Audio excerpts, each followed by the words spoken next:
And if you guys do here in Florida, like Tim says, and you end up being a giant community, the biggest community, a big, huge part of our community,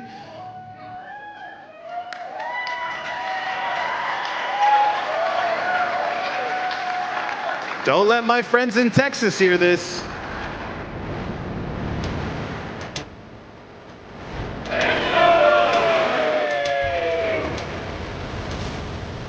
Everybody say this, your network is your net worth.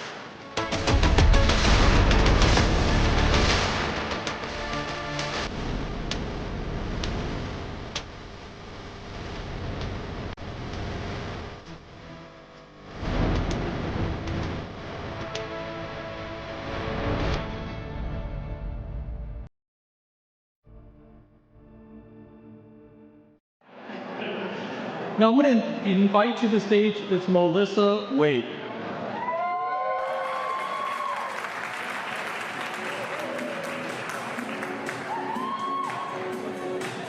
Thank you. Did everybody get to experience photos? Brett, yes. I think quite literally my Gaker card. Anybody get to do the thrill ride? You can say, yes, I know, right? All right, so I am honored to be able to take you through the presentation, especially for our guests that are just joining us and don't fully understand what our project is. I'm really excited to share this with you guys. So let me make sure I have my... All right, so I'm going to start off with a disclaimer, you guys. I am not an employee of TEXIT Coin. I'm not a financial advisor or an attorney. I do not give tax or legal advice, and there's no guarantees implied or otherwise.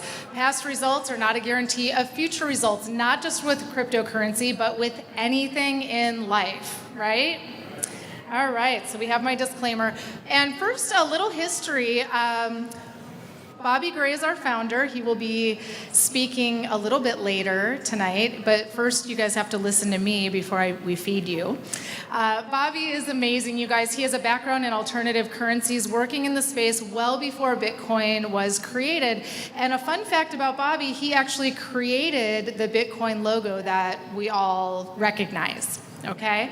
In 2012, he testified in U.S. Congress about alternative currencies, and he built multiple gold and silver minting businesses. But something happened in 2023. He sold his mint, and he went all in on crypto.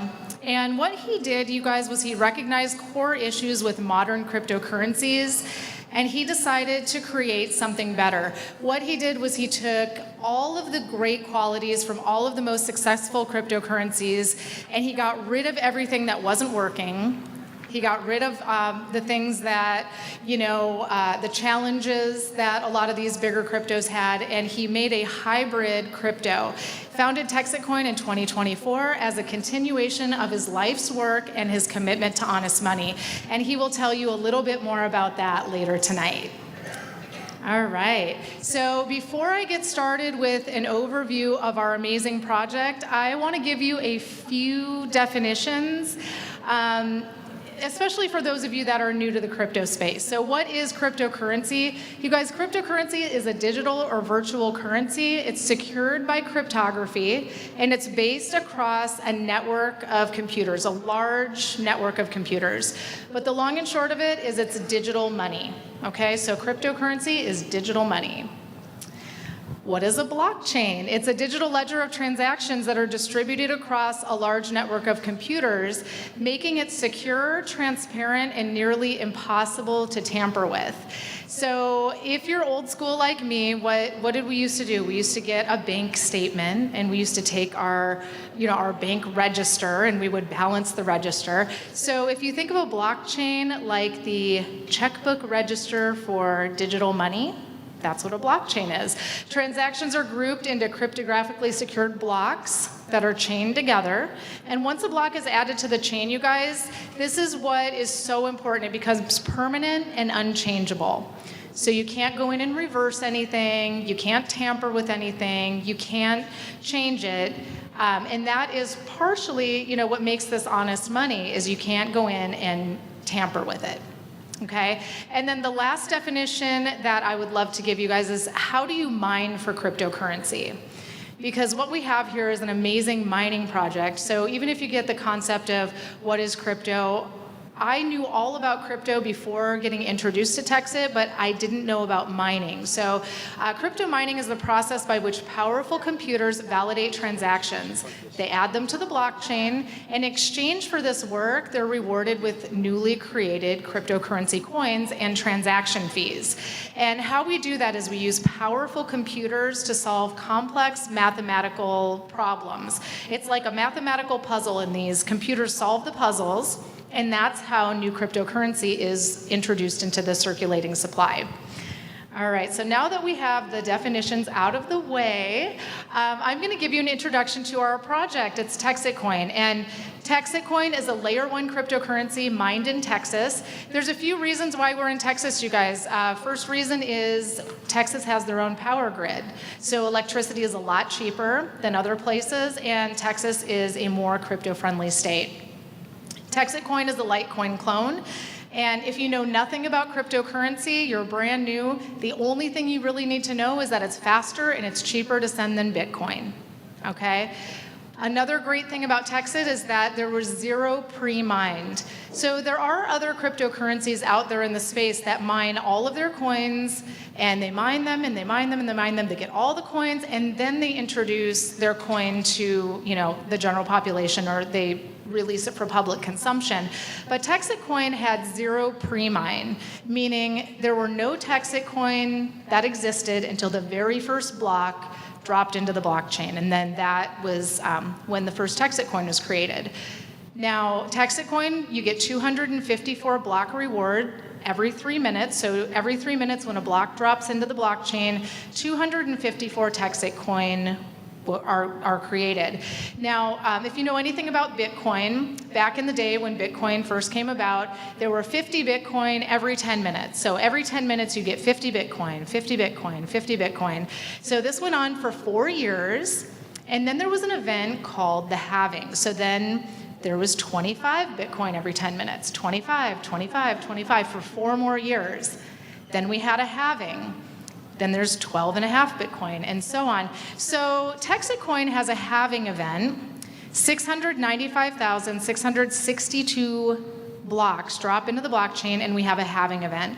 And a lot of people wonder, what's the point of having a halving event? Well, if you kind of look at the Federal Reserve, what happens? They print the money, right? They print it and they print it and they print it and they keep printing it and they keep printing it and they keep printing it. And what happens over time is that we have a lot of printed money and the value of the dollar goes down, right? And it's inflationary. So to really protect generations of honest trade, we have the halving. So our coin, the value of our coin is protected and it does not become inflationary. Does that make sense? Okay, good. And then, you guys, we have a mission. It is our very first mission to reach $16 per coin by February 2026. And the wonderful thing about this is we have hit every single benchmark, every single marker, right? Get excited, you guys. Every single marker. But the most exciting thing about this, you guys, is this is our first mission. It is not our last. It's just the beginning. So get ready, strap in your seatbelts, you guys, because I'm telling you, this thing is amazing. So $16 by February of 2026, and we are right on track for that. So MineTXC is what is our project. It's separate from the TEXIT Coin, okay? What we're doing here, you guys, is we're crowdsourcing the mine by selling mega hash packs or seats on the rocket ship. So you see we have everything branded. We have rocket ships and all of that stuff. We're selling 100 mega hash seats on the rocket ship, and mainly we're marketed through word of mouth and referrals to build our community. And what Bobby does, and I'm excited for you guys to meet him, he says he needs to do 3 essential tasks with the money that comes into the mine. The first one is to pay commissions. The second one is to buy the equipment to actually build the physical mine. And the third one is to promote the coin, which is why you see, the events that we're throwing and the cars and all of that. So if you kind of consider MineTXC to be the golden egg with the TEXIT coin being, or the TEXIT coin being the golden egg, mine TXC is like owning the goose that lays the golden egg. Does that make sense? So when you get a seat on the mine, you will have an income-producing asset, the TEXIT coin. It will drop into your cold storage coin every single day for the next 135 years. So that is a very big deal. Now, we like to get the word out. We have hundreds of billboards all across the United States, you guys. We have billboards all over Texas. That's where our mine is. So billboards all over Texas. I don't know if any of you have seen any of the TEXIT coin billboards here in Florida. Anybody? Yes? We have hundreds of billboards in Florida, and we are expanding all over the U.S. With billboards popping up every single day. We also have advertisements in airports, DFW, Houston, Iowa, Austin, Miami, LAX, and soon Denver. So we are in all of the airports, all of those. We also have car wraps. You guys check out our cars out there? Yes, the spinning car over there. It's a great way to show the world what crypto rich looks like. And then we have sponsored events. We sponsor many events like the one you're at right now, and lots of get-togethers that fit the TEXIT Coin mission. So that is how we are getting the word out about our amazing project. And you may know these people. This is me, this is Angelo. We are your hosts of this event. And Angelo came into TEXIT and became a ranger in the quickest amount of time. Bobby said, go and pick out a car, and this is our Lotus Emira. You may have seen it, Angelo driving it on the victory lap. So that's his car, one of them. All right, so you guys, a lot of people ask me, what's the difference between TEXIT Coin and Bitcoin? And if you're new to cryptocurrency, you may think all crypto and all digital currencies are created equal, but it is further from the truth. So I'm going to outline some key differences. Bitcoin, we like to compare it to Bitcoin primarily because Bitcoin was the very first cryptocurrency ever created. It's also the one that most people recognize and know about. If you're going to know about anything, you've more than likely heard about Bitcoin. So here are some key differences, you guys, between TEXIT Coin and Bitcoin. TEXIT Coin has a clear mission and a founder. So we will be hearing from Bobby Gray in a little bit. He is our founder and fearless leader. We have a clear mission. And with Bitcoin, there's really no path. You guys, nobody even really knows who created Bitcoin. It could be a person. It could be a government agency. It could be a group of people. Nobody even knows who created Bitcoin. TEXIT Coin was created as a Litecoin clone with low transaction fees, and it's very, very quick to send. Whereas Bitcoin, I'm not trying to knock Bitcoin, I'm just drawing some differences here. Bitcoin is a great store of value. I think the last time I looked, it was, $102,000 or $103,000 a coin. Okay, so while it's a great store of value, it's not a very practical transactional token. It's not, meant to be sent as peer-to-peer payments. Originally it was, but that's not what it is now. So it really makes it not, it doesn't have a very practical application like TEXIT Coin does. TEXIT Coin, you guys, if you guys have been out on the website, you will see we have full transparency. You can go out on our website any time of the day. You can see how many miners we have. You can see how much money has been brought into the mine. More importantly, you can see where that money has been spent, on advertising, on paying commissions. You can see the overhead. You can see pretty much where every dollar that's been brought into the mine, including our liquidity pool. Okay, I know no other cryptocurrency that offers that much transparency. So you can see all of that. You can even see the output of the mine, the daily output of the mine. Bitcoin, while there are, I'm sure, a lot of websites dedicated to Bitcoin, there's no real official Bitcoin website. There's no plan, and there's no intentionally built community. Now, Bitcoin was the first cryptocurrency, so it does have a larger community. It has a large community of people that are using it as a store of value, but it wasn't created intentionally, you guys. Where TEXIT Coin, we are creating our community intentionally. We are turning our network into our net worth, and we are growing by leaps and bounds every single day, you guys. And then Bitcoin, additionally, it's no longer profitable for people like you and me to profitably mine Bitcoin at all. What happened is, TEXIT Coin is permission-based, meaning in order to mine TEXIT Coin or to take advantage of the mining of TEXIT Coin, you have to have a seat on the rocket ship, right? You have to own some mega hash. You have to own, have a stake in the mine. Where Bitcoin was open source, so they allowed anybody to come in with a computer, especially in the beginning. You could just hook up to the Bitcoin network. You could mine Bitcoin. Well, what happened was because it is not permission-based, the elites and China came in and they took it over. Okay, so not with TEXIT Coin.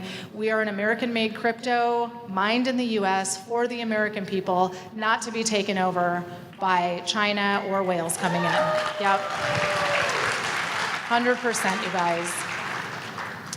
All right, so we are selling mega hash packs on the Rocket Seat. Some people are probably wondering, especially if you're new, what is hash power? What is mega hash? So hash power, you guys, is the computer power used to solve the puzzles that generate the rewards, or the TEXIT coin, and it keeps the blockchain running. And if you look at that picture that I have up here, this is actually a picture of our mine in McKinney, Texas. We went and visited the mine. It's the first time I've ever seen a crypto mine. I was like, wow, that is really, really cool. So that is what a crypto mine looks like, in case you've never seen one.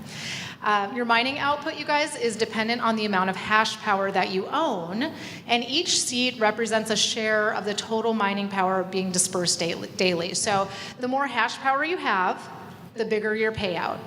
So there is a number of TEXIT coin that are mined every single day in the mine, and the people with more hash power, you're going to get a bigger share of that mine. So if you think of that mining output as one big pie, right? The slice of pie that you get for your mining output is dependent on the mega hash that you own. Does that make sense? Okay, good. So 3,300 mega hash is the maximum you can purchase, but you can earn unlimited hash power through referrals and helping us build our mine in our community. I know, get it, right? Get it. All right. Now, this is Bobby's flagship product, actually. He's a genius when he invented this product, because it is a cold storage coin. And there's two types of wallets, you guys. There's a hot wallet and a cold wallet.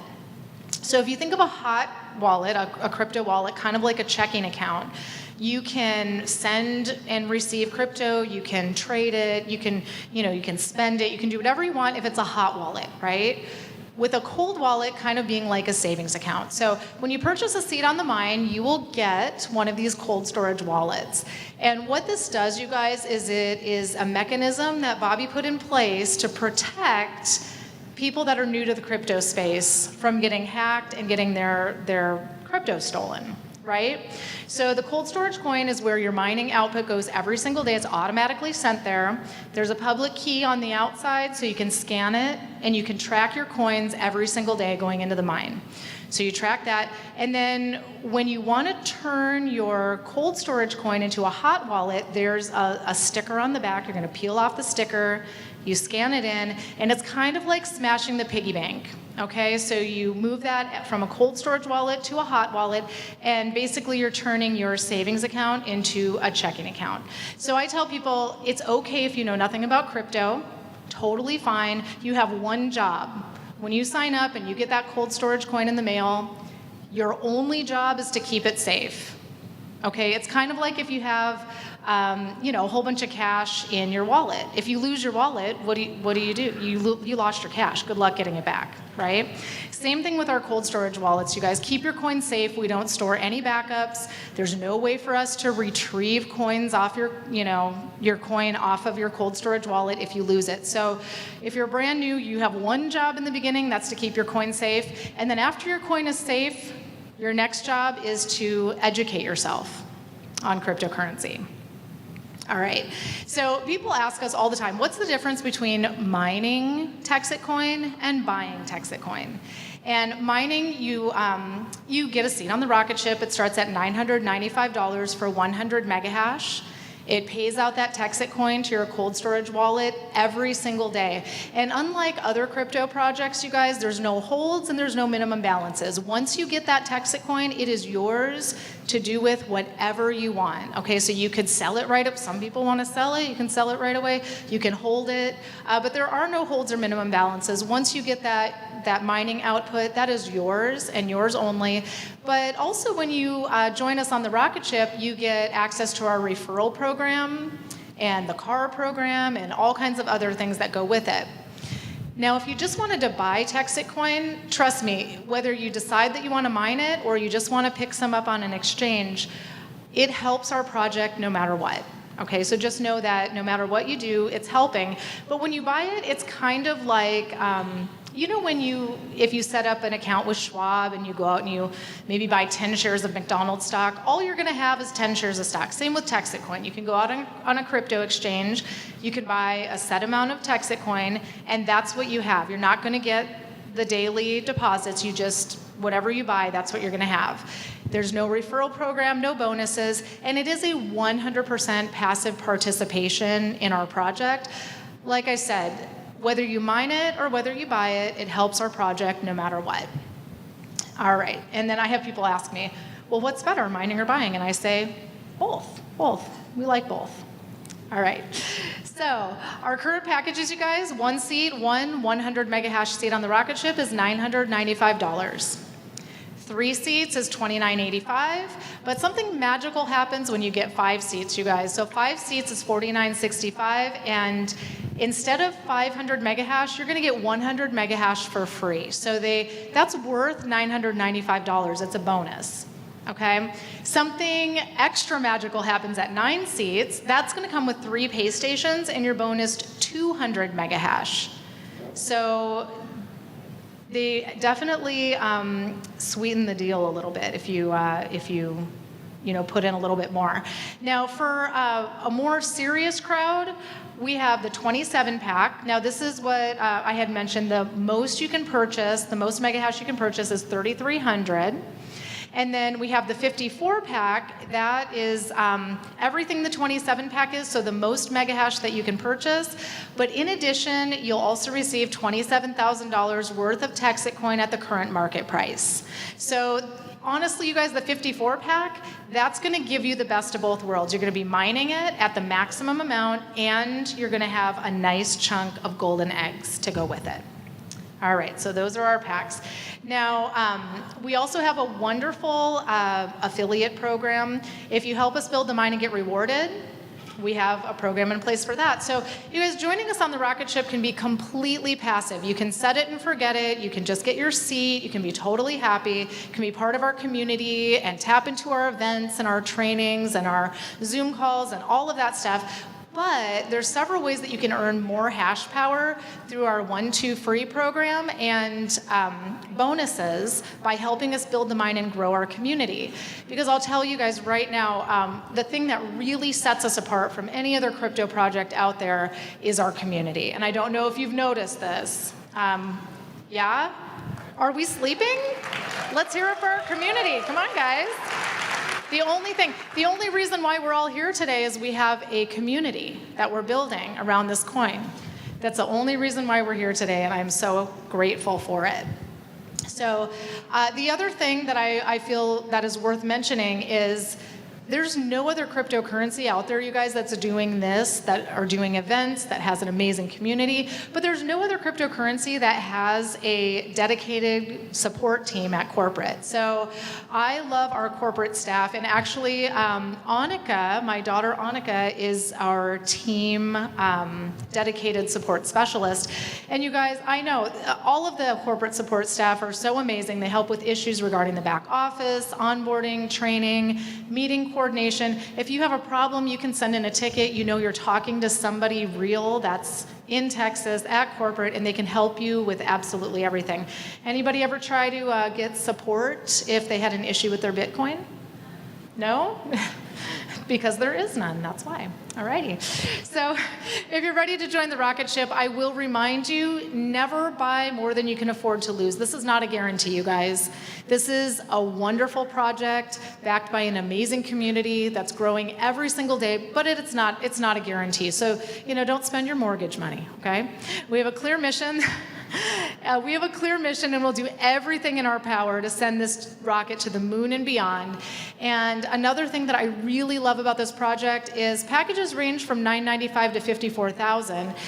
it makes it accessible for quite literally everyone. I mean, we have college kids that are saying, I can come up with $995. Let me throw my hat in the ring here. Let me learn about crypto. So getting started, this is what we need from you guys. Get with the person that invited you here today. Let them know you like a seat on the rocket ship and you would love to join our amazing community. And we just need a few pieces of information. We need your name, your phone number, your email address, your home address, and a unique username. Now, I will tell you this is a crypto project, so you do need cryptocurrency to join our project. But don't worry if you don't have crypto. Some people have crypto. That's wonderful. We can onboard you very quickly. If you don't have crypto, again, the person that invited you here today can help facilitate you obtaining crypto so you can join us. We will definitely help you with that. All right, so I'm going to play a very quick video. It's a 2-minute video about a guy named Vinny. And it's a testimonial that I'm sure everyone will love to see. So I'm going to do that right now.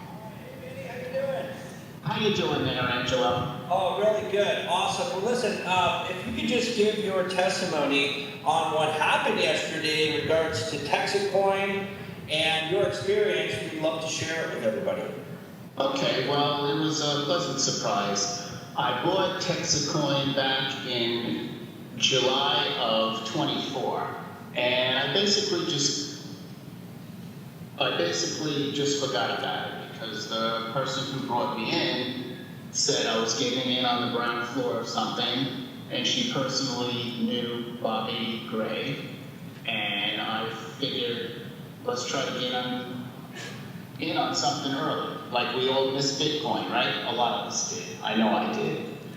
So that's what I did. But then I noticed that Telegram started getting busy these past couple of months, and I figured I'll get on the thread and start seeing what's going on, watching great videos. And I called Angelo, and Angelo and Trey were really good at holding my hand, showed me how to actually bring up the app online, because I had never even done that. I had just bought the coin. So lo and behold, I find out that I've made about $80,000. Now, let me ask you this question. Did you actually buy the coin or did you buy hash power? Hash power. And so you've been mining for the last, let's just say almost a year. Yeah. Okay, and so at the time you started mining to today, how many coins do you have? Or how much do you have in value in the coins? Almost $80,000. Wow, what an awesome surprise, wasn't it? Yes, it definitely was. And the cool thing about it is that it was also put on one of these cold storage coins into a cold wallet, so therefore it's not even online, and the only person who has access to it is you with that coin, right? Exactly. What a wonderful idea, what a wonderful invention, what a great plan, but more importantly, what an opportunity. Yes, it has been, and I'm going to get into it more now that I'm going to try to help some other people. And I was doing a 3-way with you and Trey yesterday, and thought about the one person that I had brought in from the very beginning.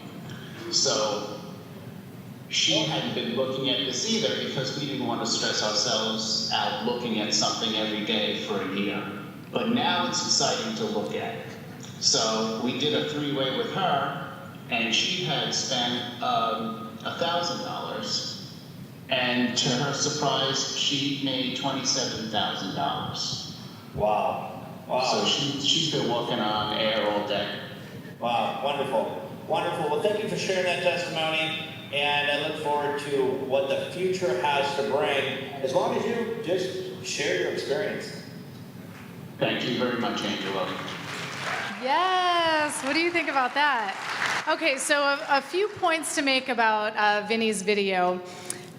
At the time that Vinny's video was filmed, people say, okay, well, what did Vinny, what did he buy in with? So Vinny, at the time that this video was made, he had 300 hash power. That's what he bought in with, was 300. He had referred one person, so he hadn't earned any extra hash power, so he bought in with 300, he referred one person, and at the time that this video was recorded, the coin was trading at about $1.78. Okay, we are now well over $4, and we're usually up around $5, so you can do the math on that, right? So that is Vinny's video there. So what does all of this mean, you guys? The TEXIT movement's growing impact. So just to kind of wrap it up and put a bow on it for you tonight before I turn over the mic, what we're doing, you guys, is our goal is to lessen government control with honest money by putting control back in the hands of the American people instead of big government. Yep. There we go. We are building wealth, not just for our families, but for future generations. We're talking about generational wealth, not just changing the course of our financial futures, but the course of the financial futures of our children and our grandchildren and future generations to come.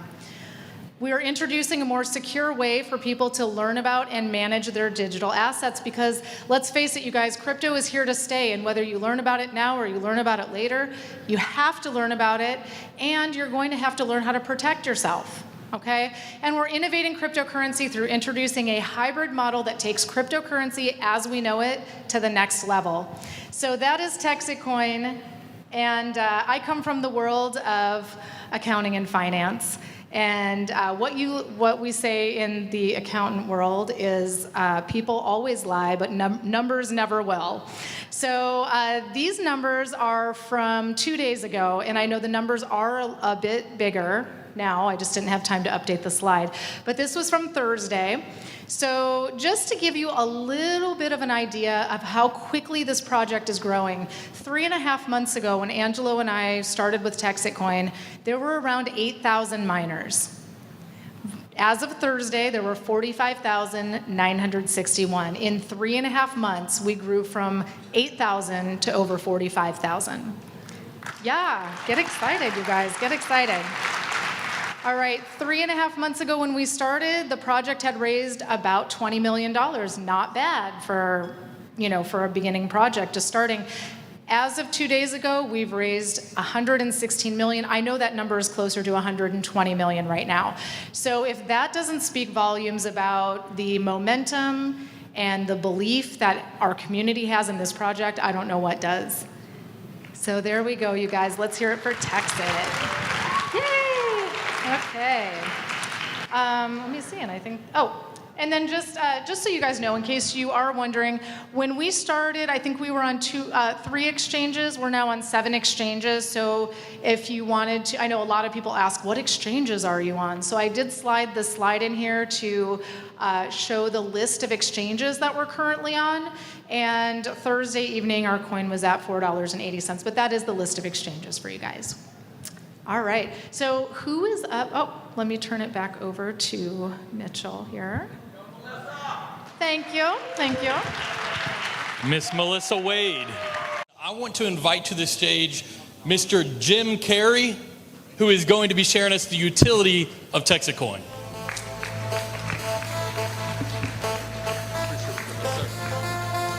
Hey guys, how was everybody? Having a good time? I'm happy because I get to talk about the thing that makes me the most excited about this project. When I got involved in this on May 5th with my buddy Tim Blake, who's head of Rangers now, super guy, I've known him for 25 years. He asked me to get involved in the project, and the first thing I had to do is look at the due diligence of it. I've been in crypto since 2017. I've been blessed to do really well with those things, but going to what Shawn said, it got my little scam going back in 2017-18 when I got into XRP. At 11 cents on a website that was spelled one character off. And so I spent $2,500 at 11 cents, and everybody goes, well, it's a $2,500 lesson. Today it's a $75,000 lesson. But anyway, I ended up going back buying it anyway. But what I've always done with the projects I've gotten into was looking at the utility of the project. What's it trying to do for humanity? Is it a meme coin? Is it a dog coin? Is it a squirrel coin? Not interested. I'm interested in how the project's going to get beyond $16. Bobby says that's the beginning. That's proof of concept, right? Sell the mine out, phase one, that's the first thing. So I got hired to do some marketing for TEXIT Coin because I have a digital marketing agency by my buddy Tim. And at that point, I had to kind of dive in with my business head, because if you're going to have a client to do marketing for, you got to learn about what they do, right? Getting paid. So that was my first foray into TEXIT Coin. He basically said, you know, I got this project. You ever heard of it? No. Do you have any cryptocurrency experience? I said, yes. Went to the Philippines in 2017, spent 2 weeks over there on a business trip, knew nothing about blockchain, crypto, nothing. But boy, I want to tell you, if you guys haven't been to Southeast Asia, they are crypto crazy, okay? And you know why? It's because the blockchain's immutable. It's inflation proof. Okay, they're not making any more Bitcoins. 21 million over 130 years. It's like gold. They're making no more of it. Okay, and so with the volatility of the Asian currencies and so forth, and even though the dollar can go up and down and they print more of it all the time, it's at least a little more stable than that is over there, so they jump into it. And so I learned everything about it at that time. And I got me and my buddy Todd here, new Ranger, by the way. I got him involved at 3,300 in Bitcoin. So we didn't get into the beginning, but we've done pretty well in that, done well in XRP, some Ethereum, some Litecoin, et cetera. But for me, it's always been about the utility. So that's what I really got excited about, because as much as I'm excited about, you know, how you get more free seats and how we can get 1-2 free bonuses and how we can get commissions, none of that would have made a hill of beans to me if the utility wasn't there. So that is what I'm here to talk about today, because that's what gets me excited. And I got 2 slides, guys. That's it. I'm Jim Carey. I get a lot of disappointed looks, as you can imagine. Okay? But we're going to talk about what are we trying to accomplish. This, first of all, is the continuation of the life's work of Bobby Gray, our fearless leader. 43 years old, the guy's a genius. Been doing this since 2008, okay, and has looked for honest money back then. When Satoshi got in, he went digital. Bobby went physical. He went copper, he went gold, he went silver, because that was his business. He was in minting business. But the concept was the same, honest money. How do you get there? And like I say, he went that way. He was asked to speak before Congress in 2012 on Congressman Ron Paul's subcommittee on alternative currencies as an expert. Okay, and then the continuation of his life's work until he got the first Bitcoin hard wallet, a physical device that you guys get today with a laser etched QR code on the back that's your seed phrase. It was brilliant. He didn't want anybody who wasn't in cryptocurrency to lose their coins on a Ledger Nano, on a Trezor, on a MetaMask, all these different wallets. So you've got a copper coin with a laser etched code on the back. It's brilliant. The B symbol with the dollar signs through it, invented by Bobby. He didn't invent Bitcoin, he invented the logo. And he invented the first hard wallet. And so that was kind of his journey. And then he realized the error of his ways, going physical instead of digital. And he said, not going to make that mistake again.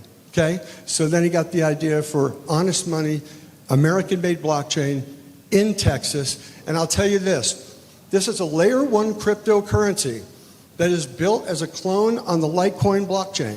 Super important, because that's the utility of the project. The blockchain we're on is fit for the purpose of what we're trying to do. And we're going back to where the Bitcoin bros left off. Okay, they lost their way. There was supposed to be a peer-to-peer exchange of value, where I could pay Todd and Todd could pay me and I could buy coffee. It's too old. The blockchain's too slow. It's too expensive. Who pays $5 for a $3 cup of coffee and then gets everybody behind them a little bit upset when you're in the Starbucks line? Not going to happen, okay? This is the continuation of that, and with Bobby's vision to go forward. So I'm going to talk about the utility right now. So essentially there's 300 cities right now in Texas that are in what they call the Downtown Digital Association. All these cities in Texas have gotten together and said, how can we keep money circulating within our town longer? People go to Chase Bank, they use a Visa, they use a MasterCard. That money's gone out of the community. It's gone. It's in New York, it's in San Francisco, it's in Canada, it's out of the community. So how do they keep it circulating within the community to help the businesses, to help the people who live there and stuff? That's their goal, okay? So that's the goal. With that goal in mind, we can do that by going in there. And the problem with doing a digital currency for a city, no matter what the coin's called, it's all a layer 2 on our blockchain, but let's call it the McKinney coin, since Bobby's in McKinney, and that's probably one of the first towns that we'll be working with. And you got the McKinney coin, and they all love it. Great concept. We've got our own digital currency. The problem is, how do you do it? Why hasn't anybody done it? The reason is, guys, because I don't care how good the blockchain is, what the coin is, crypto is volatile. It's way more volatile than the US dollar. You can't have a coin that's based on a city. Guy goes in and buys a cup of coffee for $10, and then they get it in their wallet as the vendor, and it's worth $9.50 20 minutes later. That doesn't work. Governments can't work that way. So the brilliance of Bobby, okay, is to go into a town and not work with any banks. We don't like them, okay, because the money leaves, okay? The money leaves, that's right. But who do we work with? Who works with local communities? Anybody know who works with local communities in the community? Credit unions. Credit unions are about local. So we go in there and we put a $5 million deposit in USD, real fiat, in the bank account at the credit union to support a one-to-one transaction with the coin.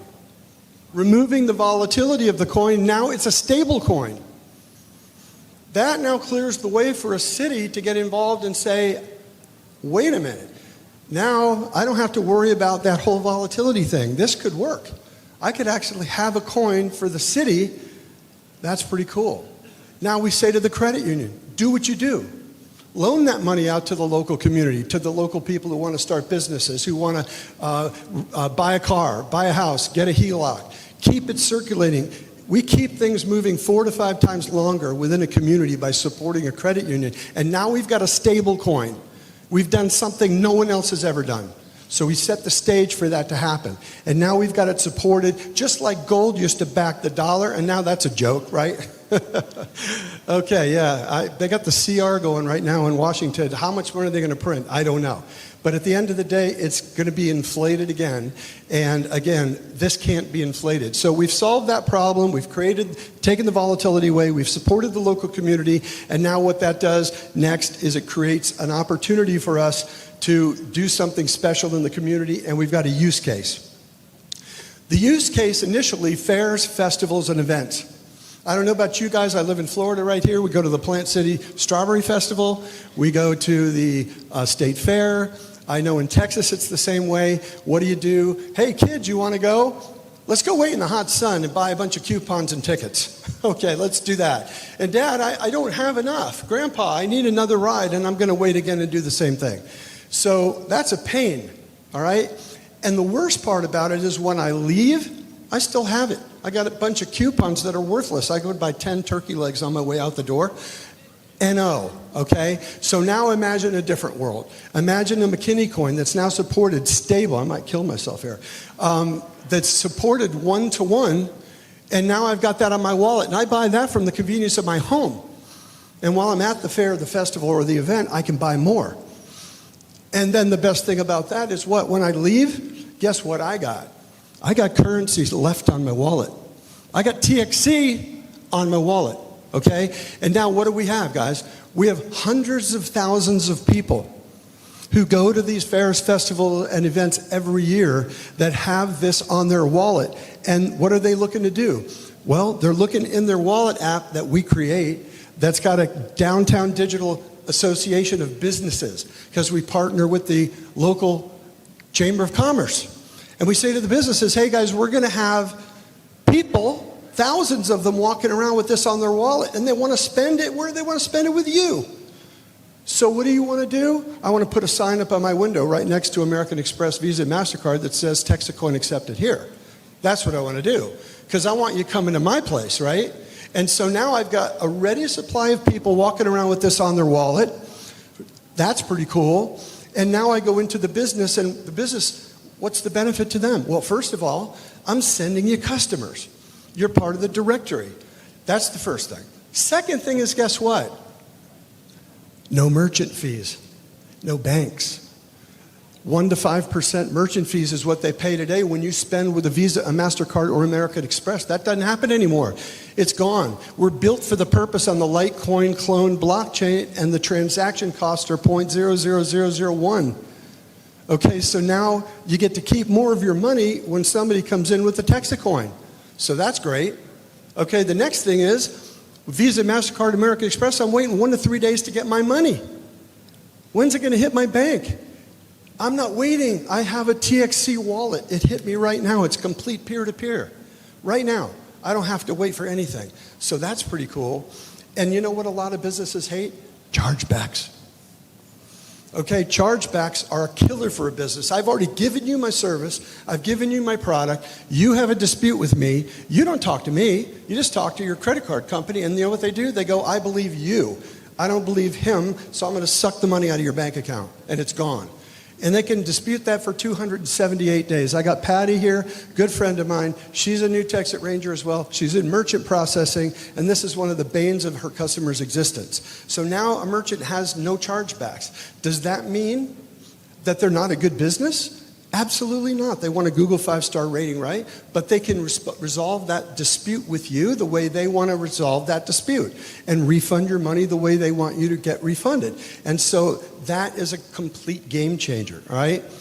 So then on top of that, we're spending, I don't know what the number is, probably Angelo knows no better than I. The number keeps going up all the time. But I believe right now the last number I heard is we're spending as a project somewhere around $1.5 million a month in advertising and promotion to promote this coin, to promote this blockchain. 600 billboards right now up. Every gate in the DFW airport, Houston Hobby, Houston Intercontinental, Austin Bergram, Miami International, Orlando International, LAX. Patty just flew out to LA. She's got her sign and picture right by the gate. So the coin is being promoted like heck all over, so we're promoting that as well. So those are all the reasons, guys, that a business would want to jump into this and get involved in that. So now we've solved all those problems. We've got community buying from businesses. Businesses are happy with it and all that kind of stuff. And now we move on to the next thing. Well, Jim, couldn't somebody else do this? Well, yes, the answer is they could do it. They could absolutely do it. Maybe they want to do it on Solana or a Monero blockchain or some other blockchain. But you know what the problem is, guys? There's no leaders in any of those groups. They're rudderless. Who the heck's Satoshi Nakamoto? There's never been anybody who could even find him. Charlie Lee from Litecoin checked out years ago. It's a rudderless project. These are basically coins. Now, there are projects like XRP that actually have leadership and actually have a purpose, okay? We have that. We have that with Bobby Gray. Bobby Gray's going nowhere. He lives in McKinney, Texas, okay? Texans are pretty proud. They go to his house. They go to 4th of July events. We have a leader who has a vision that this is a continuation of his life's work since 2008. Yes. He's not running. He's not hiding. He's not going anywhere. He's on Tuesday miner calls. Until very recently, he did Tuesday new miner calls, Wednesday ranger calls, Thursday new miner calls, and this guy was like a workaholic. I mean, it's recently that he's had to give up the Ranger meetings, and Tim Blake now does those, and we have Rangers now doing the Thursday night new miner meetings, but this guy's like tireless in his belief of what he's doing. He believes in honest money, and this is his continuation, so he's going nowhere. So we have a leader where other people don't have a leader, and that is absolutely massive as to why other companies. Here's the other thing, guys. Last time I checked, this is about community. Bobby said you can only buy 9 seats for a reason, because he didn't want multimillionaires controlling this thing. China mines over 55% of Bitcoin through mining pools today. It's for the rich. He wanted a community of 250 to 300,000 miners to believe in the utility of the project, because he knew it would take a community to make this work. And that in itself is brilliant. So we already have 46,000 miners. Pretty good head start. I was miner number 3,502 on May 5th, and we're at 46,000 right now, projected to sell out the mine by February, March of next year. Okay, so the community separates us from what everybody else is doing. And let's not forget the other thing that separates us too. We've already raised over $110 million in a crowdfunding of a mine. We've raised the third largest crypto project in history for funding the mine that Bobby's building and supports the entire layer 1 of this, which supports the layer 2 of this. So there's that. So then the next thing you ask me, okay, is this a big use case? How's it going to go from $16 up from there? What's Bobby's vision? How's that going to happen? I would point you guys to documents that you can find on the website. The path to $16, the path to $80, the path to $800, the path to $2,800. Look at his 17-minute documentary that talks about his vision and where we're going with the whole project. Okay, but is it a big use case? So let's just take Texas, 300 cities in Texas. We put $5 million in the credit union. That supports $5 million in transactions within the community. Last I checked, 300 times 5 million is $1.5 billion in transactions. Billion. Okay, the International Fair and Festival Association, $75 billion in fairs, festivals, and events just in the United States right now, projected to go to $150 billion by 2032. What we're doing, guys, is we're scraping a little transaction fee off every one of those transactions. That builds the valuation of this project because it builds the profit of the project, which makes the coin continue to be going up in value. That's the utility. And then Bobby's got so many things I even can't get into his mind about medical records, things, and all this other kind of stuff. But this use case right here is hundreds of billions of dollars in transactions. And what are we doing? We're doing what XRP does. XRP is solving cross-border payments. They scrape a little fee off of every transaction. No longer will you have to have a $25 wire fee on this end, $25 wire fee on this end, and then wait 3 days for your money to get across the world. With XRP, it's instant. But that's the use case. That's how they're going to grow. That's how the value goes up. We're the same thing. We're the same thing. We're powering transactions on our super fast and super inexpensive blockchain. And that, guys, is what this project is all about. That's the utility, and that's what got me excited about it. And that kind of wraps me up here. Does anybody have any questions before I get off?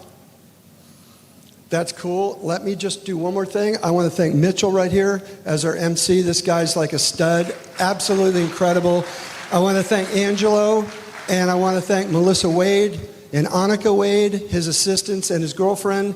I came here a few days ago with them, and this place was empty. And the vision and the work that it takes to put something like this on, I just commend them and I thank them for it. And I'm proud to be in TEXIT Coin, guys. Good to be back. I got a real special treat, okay? This is a really, really good friend of mine. His name's Jack Wilson.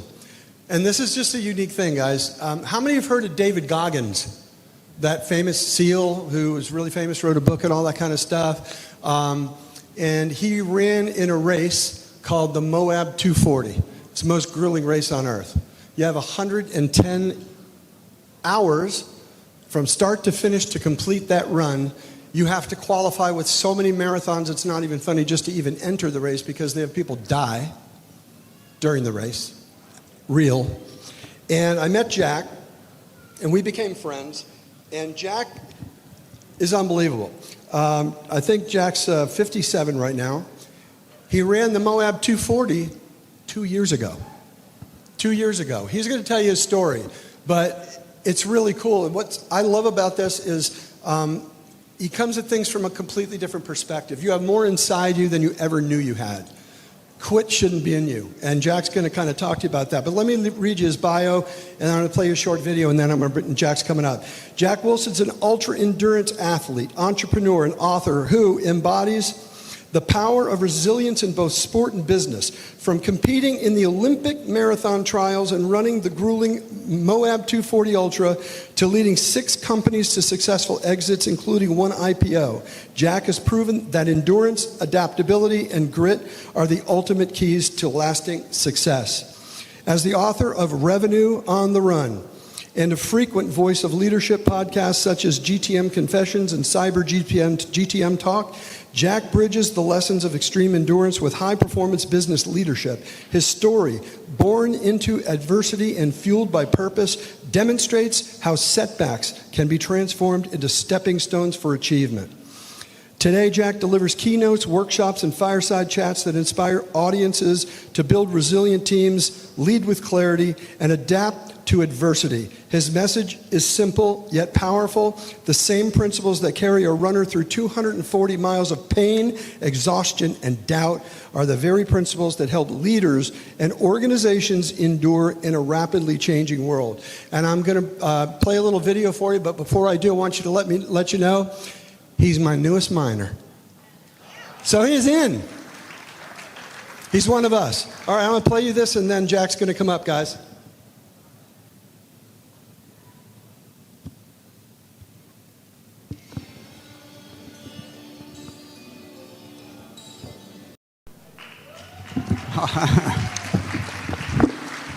Hey, thank you so much. And thank you, Jim, Angelo, and Melissa for a wonderful venue. I mean, look at this, guys. Absolutely beautiful. Thank you, guys. So my name is Jack Wilson. I am the founder of the Ultra Endurance Mindset. So I'm going to be your host for the next 45 minutes, and I think you just saw anything is possible. Believe me.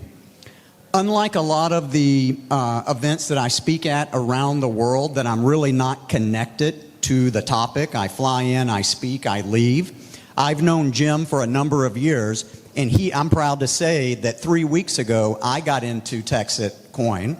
So I am, I'm not a ranger, I'm a miner, just like so many people here. So if you're new to TEXIT Coin, as I am, at the end of this, there will be my bio and a way you can get in touch with me. Let's do this journey together, and I will show you the ultra endurance mindset at work. All right. Do we have any runners here? Yeah? You're never a former. You ran. We've got a couple of runners, right? Do we have anyone that's done ultra endurance? And an ultra endurance event is anything over a marathon, which is 26.2 miles. Anyone? Okay. You don't have to be. It's going to be just as impactful. My philosophy is, we don't want to watch that again. My philosophy is life is just one big ultra endurance race. From the time that you're born until the time you take your last breath.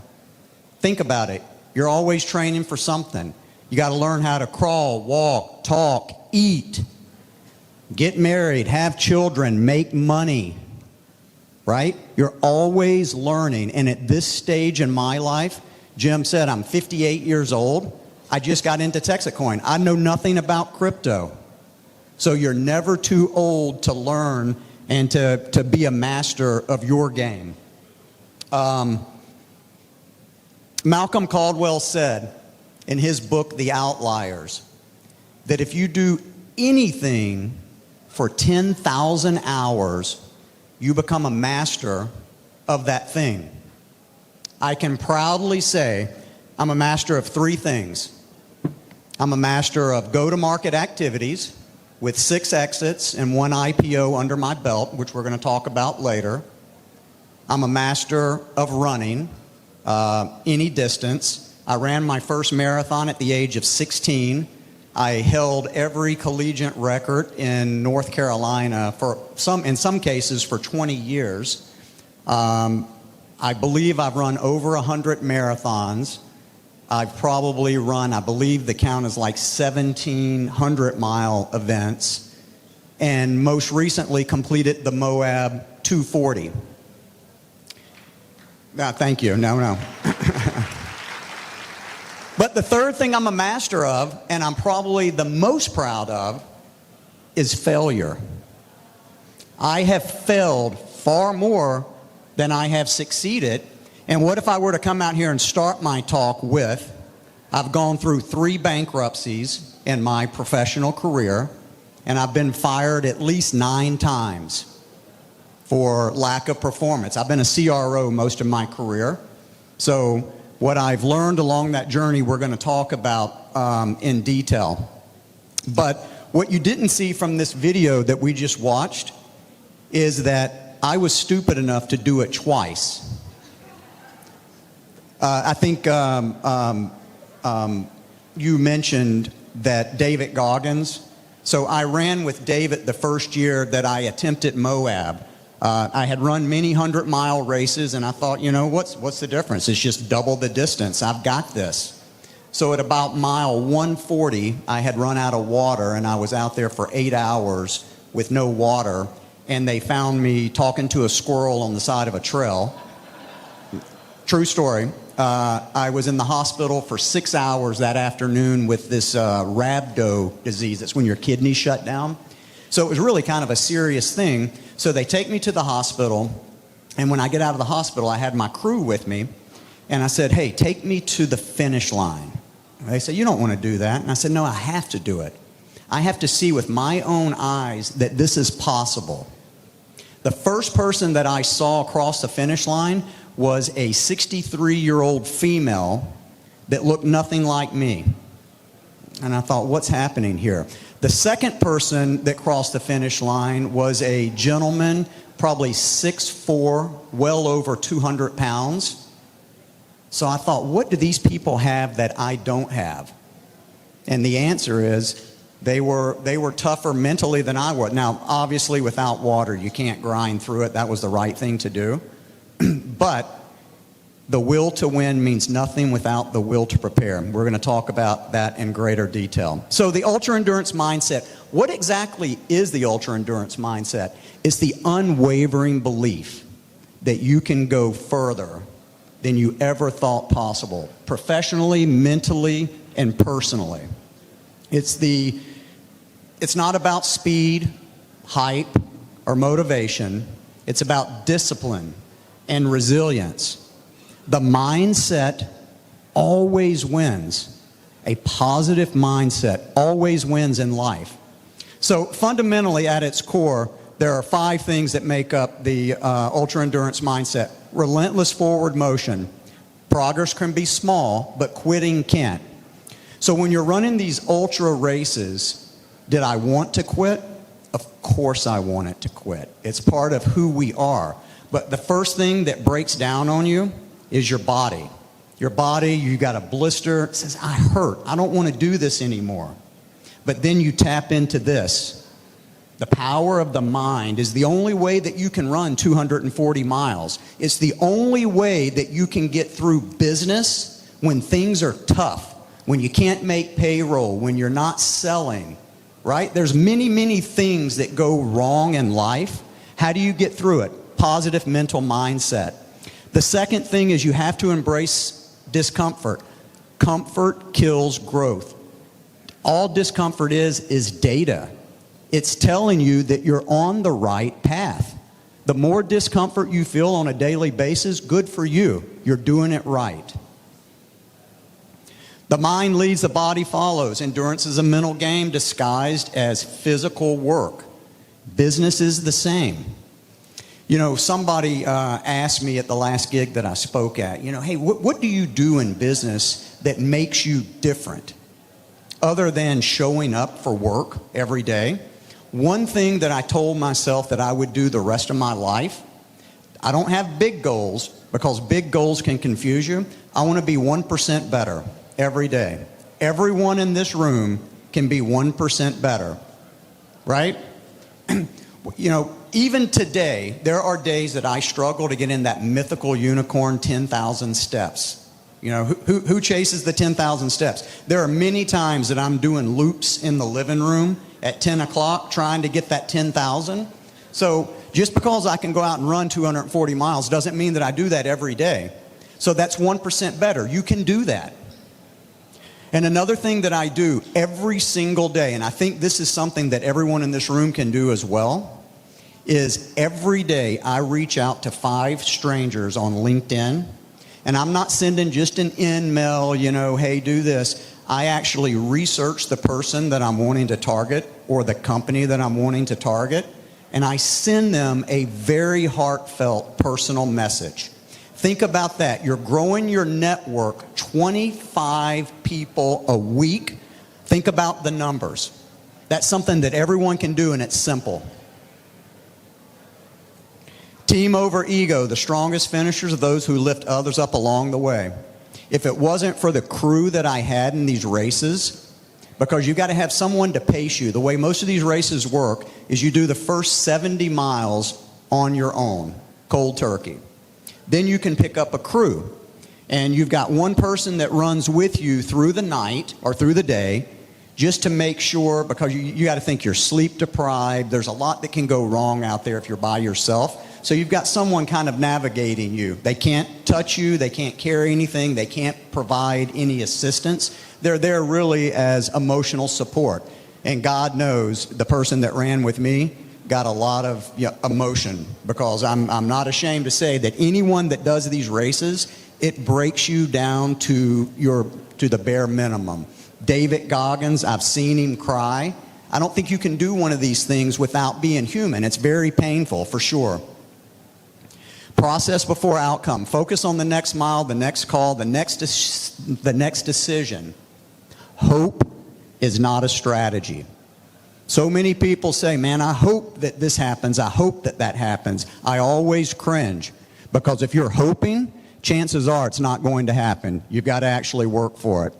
So the same traits that helped me finish 240 miles, discipline, patience, adaptivity, and courage, are the same things that make unbreakable teams.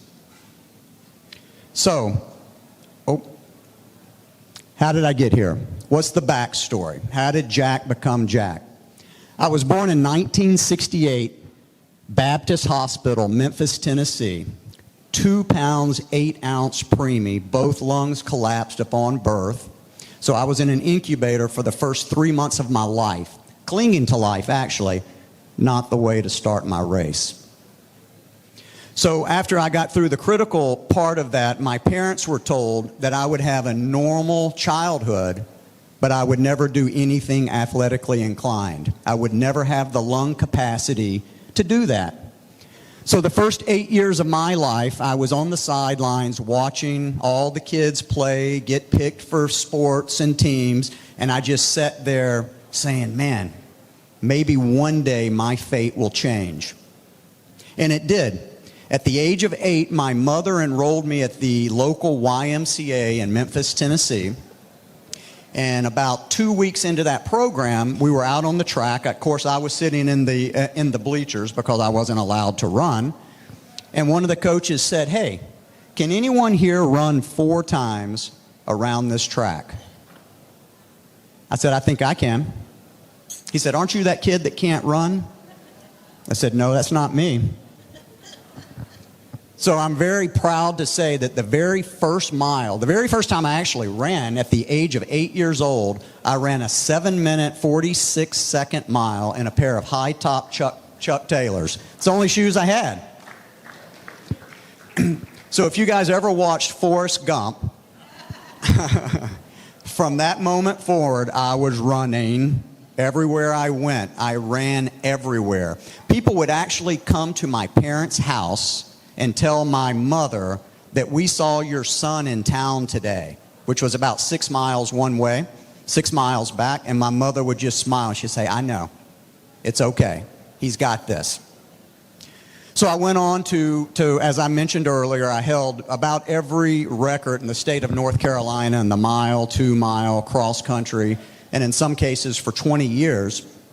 So then I went to university, the University of Memphis, which is not known for their running program, by the way.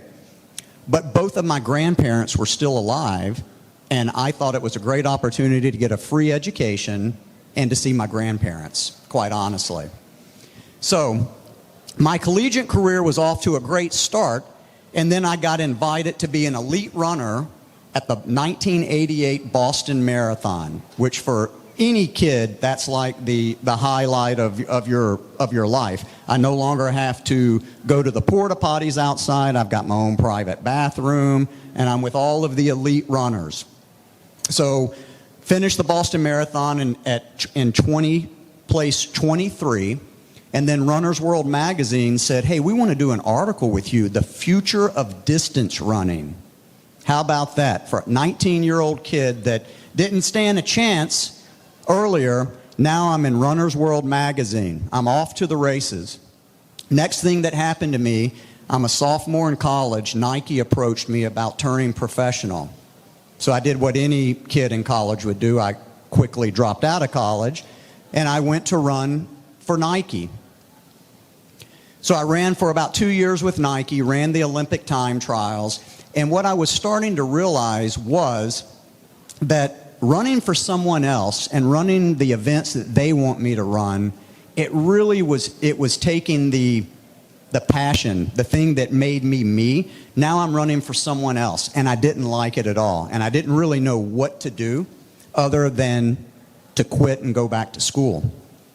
Everyone thought I was absolutely crazy, but I said, you know what? I can run whenever I want to run. I don't have to run for someone else, and I certainly don't have the ego that I need to be running for Nike. And I also was smart enough to know that no matter how hard I trained, no matter what I did, that I was always going to be the first group of elite runners behind the Ethiopians. Right? This was actually 30 years ago. You know, technology wasn't where it is now. I didn't have access to the training to really understand how to tap into that potential. So I went back, finished my education, and I said, you know what? I'm going to get into sales because I want to make money. So I saw an ad in the paper, again, for you youngsters. This is before the internet existed. I saw an ad in the paper. I put my resume in for selling meat out of the back of a pickup truck. That was going to be my fortune. What I underestimated was I was extremely shy and I had a horrible stutter. Didn't stop me. I got the job. So obviously to say, or needless to say, I wasn't very successful in the beginning. One of the guys pulled me aside and he said, hey, come work with me for a week. Let me show you how to sell meat out of the back of a pickup truck. I said, okay. So he graciously worked with me for a week. I became the #1 salesperson in the Southeast selling meat out of the back of a pickup truck. No matter what you said, no matter how many times you said no, I could figure out a way to get that meat in your freezer and get my $300. I was off to the races then. I said, okay, what am I going to do now? So I got into big business and went into the corporate world.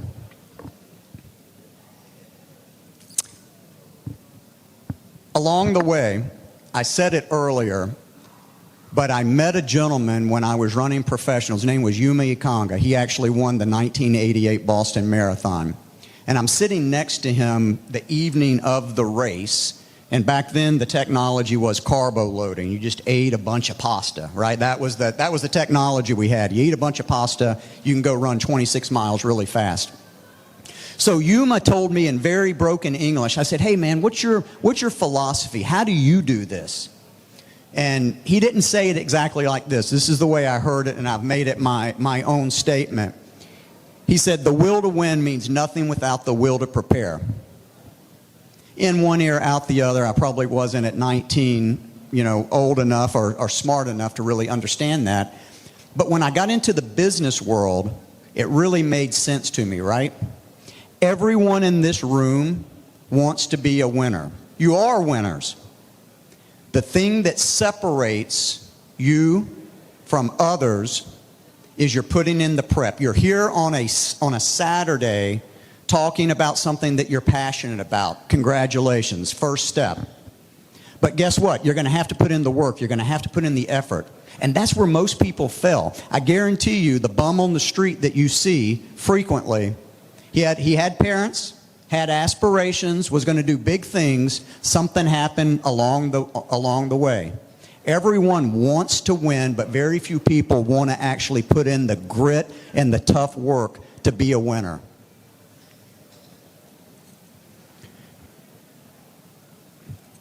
So, what is success? We talk a lot about it, but does anyone actually know the definition of success? I didn't know, right? So I had to do like we all do. I Googled it. The accomplishment of an aim or purpose. There's a thin line between success and failure. So the next question is, what is failure? Lack of success. So someone told me along the way, man, you are just really lucky. You are a lucky guy. That actually kind of pisses me off, by the way. Luck maybe happens once. It doesn't happen 6 times. What is luck?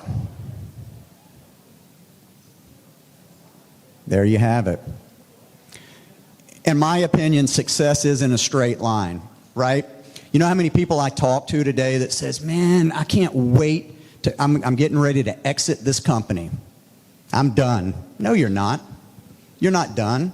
Yeah, I thought I was done. When I exited my first company, I co-founded, which we're going to talk about in a minute. I'm rich all of a sudden, at least for me. I mean, I was wealthy, and I thought, what do I do now? I'm 32 years old. Not that kind of wealth. I still have to work.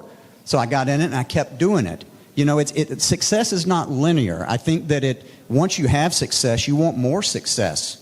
You know, once you run 240 miles, what do you do next? Well, guess what? There are 300-mile races. There are 500-mile races. You know, it just keeps going. I'm not done. I'm going to run probably till the day I die. Here are some of my career highlights and exits, and this is by no way is to brag at all, because each one of these has a story behind it. But there are a couple of things here that I want to point out that's kind of similar to the boat that we're all in here with TEXIT Coin. The second one, Proficient Systems, where I was co-founder, and of all things, online chat, right? You laugh about it now, but when I started the company, chat did not exist. It was an idea, a thought, kind of like cryptocurrency, right? Kind of like TEXIT Coin. You know, at least crypto now has a runway. When I was trying to get funding for this chat company, people would laugh at me. They say, hey man, that is the stupidest idea I've ever heard. No one's ever going to chat online. They're always going to pick up the phone, right? But I was before my time. Like a lot of good ideas, I was before my time. So I did what any smart investor would do. I second mortgaged my house and I borrowed money from friends and family. Never do that again. We sold that, we ran that company up to $8 million in revenue in less than 36 months. And we sold it to a company called LivePerson for $33 million. And that company is still very much in existence today. Actually, most of you who pop any online chat, if it's an airline, AT&T, you're using the company that acquired me 20 years ago. And what makes me proud is I still see my code on that website today. So some of that is still in existence. And the last one that I just want to point out is the very last one, Squatty Potty. Anybody Squatty Potty users? Don't be shy. We're all in part of the family here. So I'm on my way to a board meeting in Budapest, Hungary, of all places, and I'm driving in Atlanta, Georgia, and I hear Howard Stern talking about Squatty Potty, right? Never heard the name before. He's just talking on my way to the airport, and I get to Budapest, and we're having dinner the second night, and one of the investors or one of the board members said to me, you know, hey man, what's the last thing that you heard that really kind of shook you? And I said, well, I got a story for you guys. I heard this crazy disc jockey talking about Squatty Potty. He said, what's Squatty Potty? I said, well, it's a poop stool, makes you poop better. That's the only way I could describe it.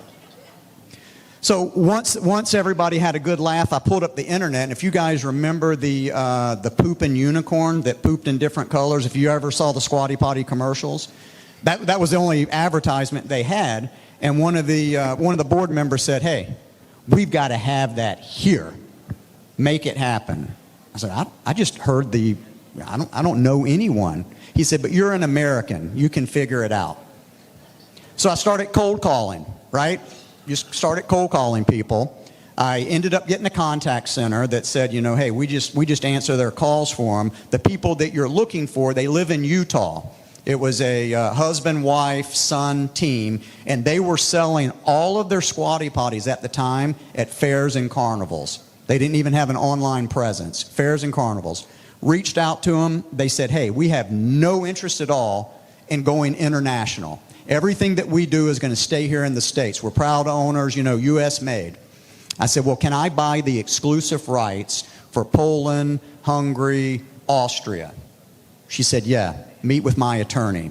They charged us $25,000. We wrote the check, immediately flew to China with our prototype squatty potty, and we started producing squatty potties in China for Europe. We sold that company back to Squatty Potty after they were on Shark Tank, if anyone remembers the Shark Tank episode, right? So once they were on Shark Tank, guess what?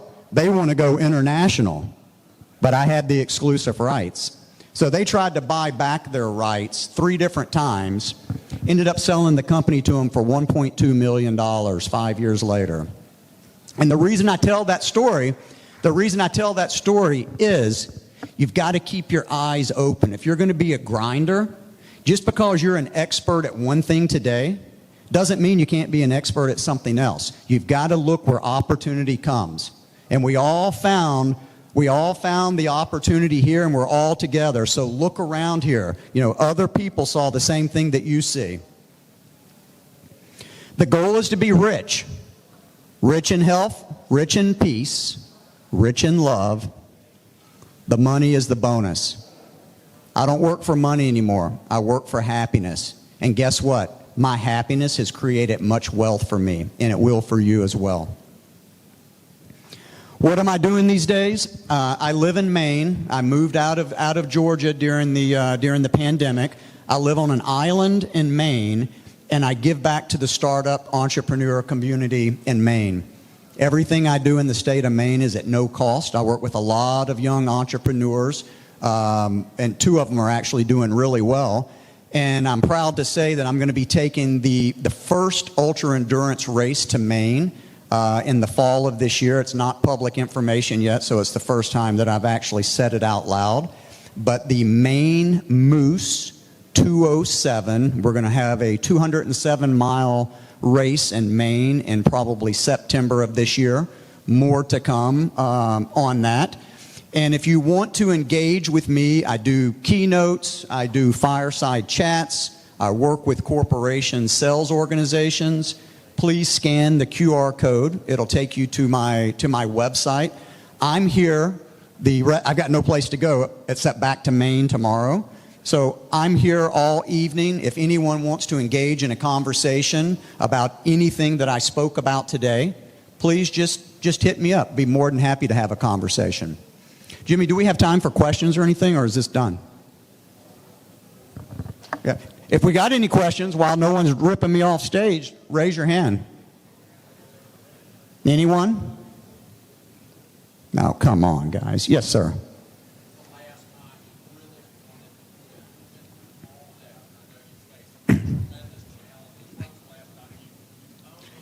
Oh, that's a real easy one. I ran this really, really gnarly 50-miler in New Hampshire 3 months ago.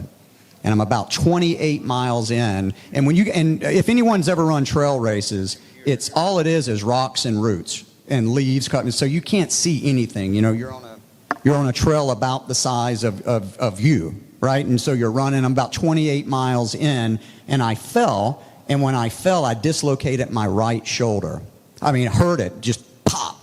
And I thought, oh my God.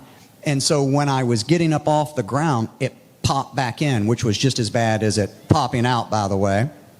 And so I thought, man, am I going to be able to finish this race? I mean, I'm only a little over halfway there. So I always run with a bandana. So the only thing I had with me was my bandana. So I fashioned it into a sling, and I ran the rest of that race with a dislocated shoulder.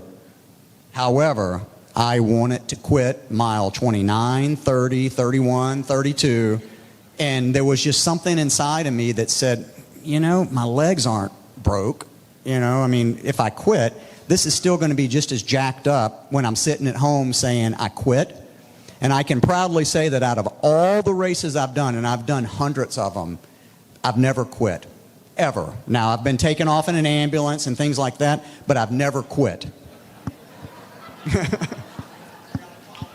Yes, sir. Oh, three top books that have influenced me the most, other than the ones I wrote. Just joking. Just joking. I'm a flaming dyslexic, so I don't read. Never have. It's one of the things that I don't, so I listen to books on tape. But the thing that has gotten me through all of this training, whether or not you like him or not, I am one of the rare people, because I spend so much time training and running, I have listened to every Joe Rogan podcast since the very beginning until the one he just did this week. So I have heard everything. And, you know, I have gotten so much valuable information from just listening. So I listen to all types of books. Zig Ziglar is probably my, you know, I'm old, guys, you know. I mean, Zig is the guy that is he influences me the most. Anything positive, though, that you guys have in your repertoire that you think I may like, text it to me. Because if it's on tape, I'll buy it. Thank you very much for your time. God bless you, and I wish you all the very, very best in this journey that we're going to take together. Thank you. And what I'm going to do now is I'm going to invite Mr. Angelo Rosati to the stage to share his testimony on what TEXITcoin has done for him.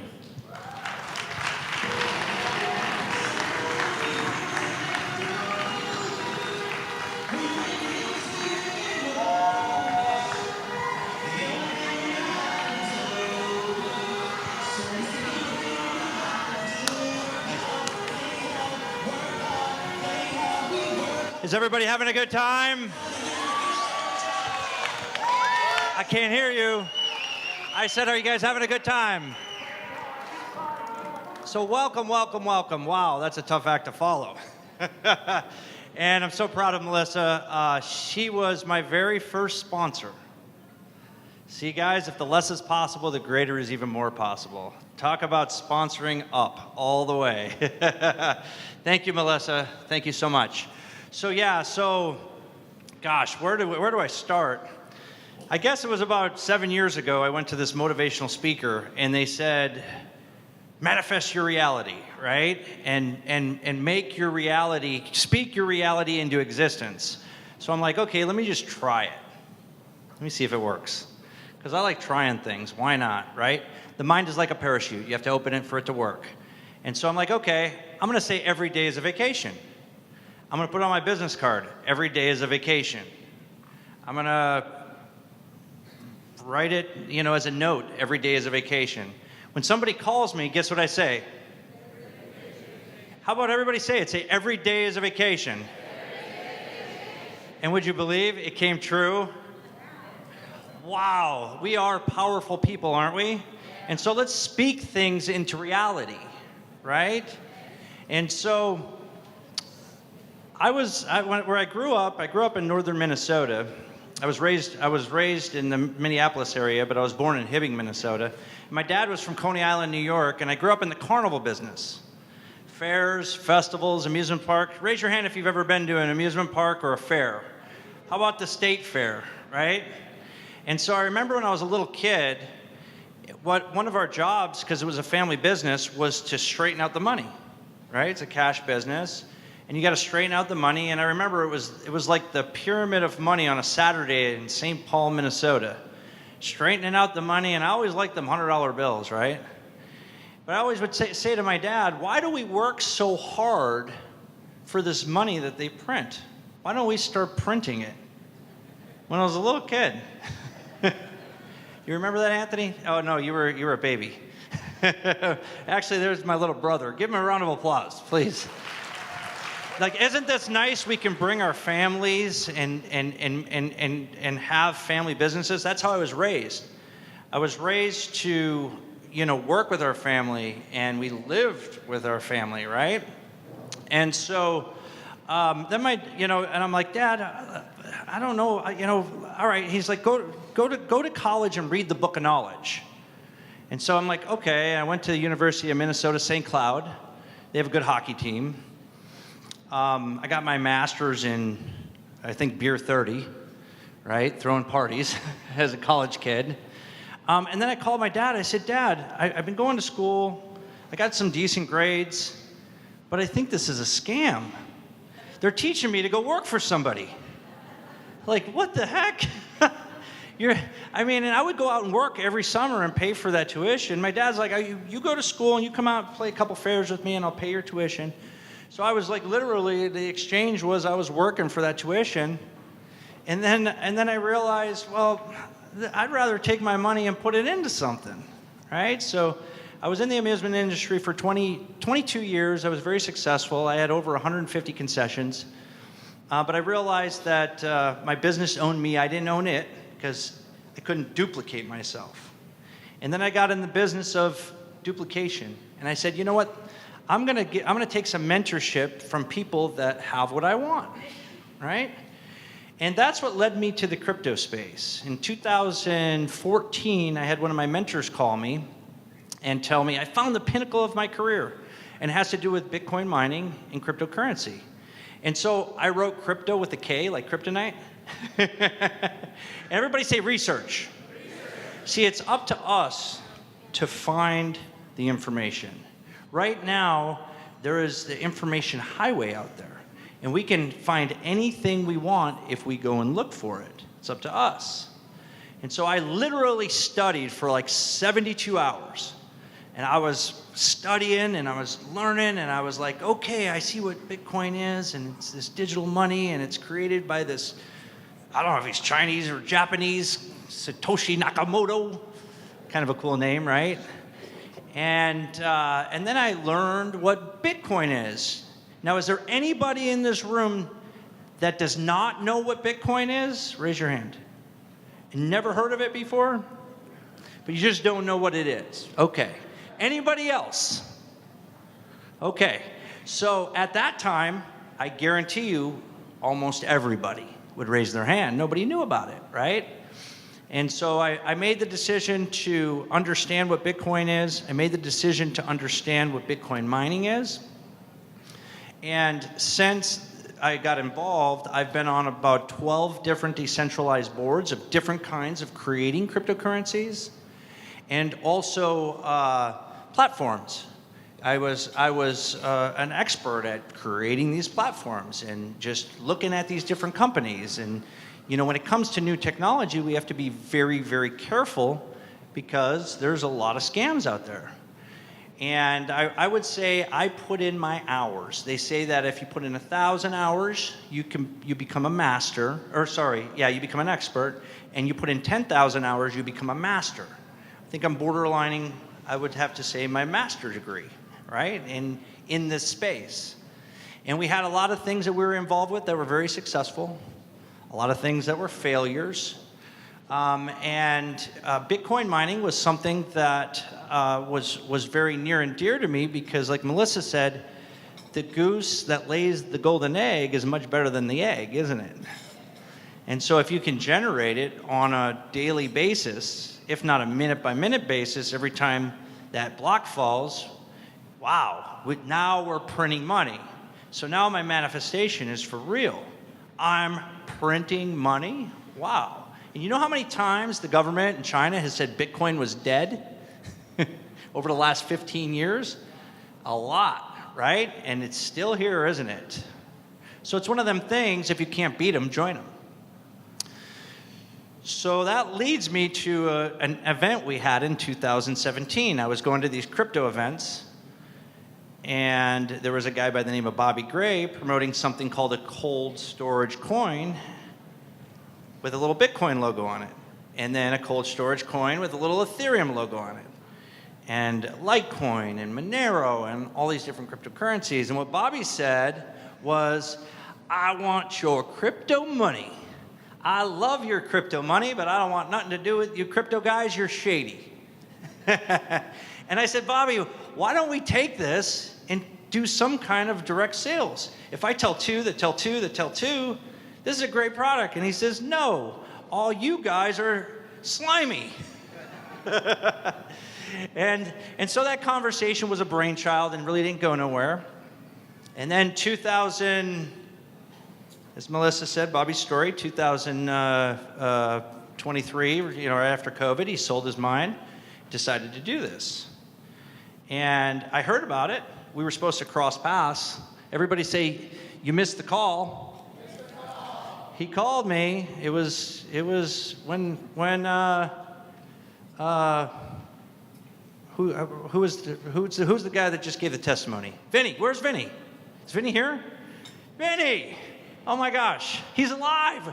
Actually, when I'm done, you're gonna come give your testimony. There's Vinny, he's a real guy. Awesome. Give it up for Vinny. And so, I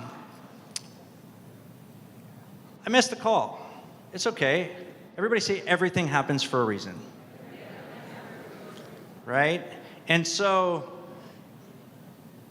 as I was, looking at TEXITcoin for the first time, I said, there's no way. They're trying to say that it's better than Bitcoin? That's a shrewd statement. Really? There's no way. And Trey and Sam, they got out of their comfort zone. They came to my house. They knocked on my door and they said, hey, we're here to hang out and tell you about TEXITcoin. Give them a round of applause.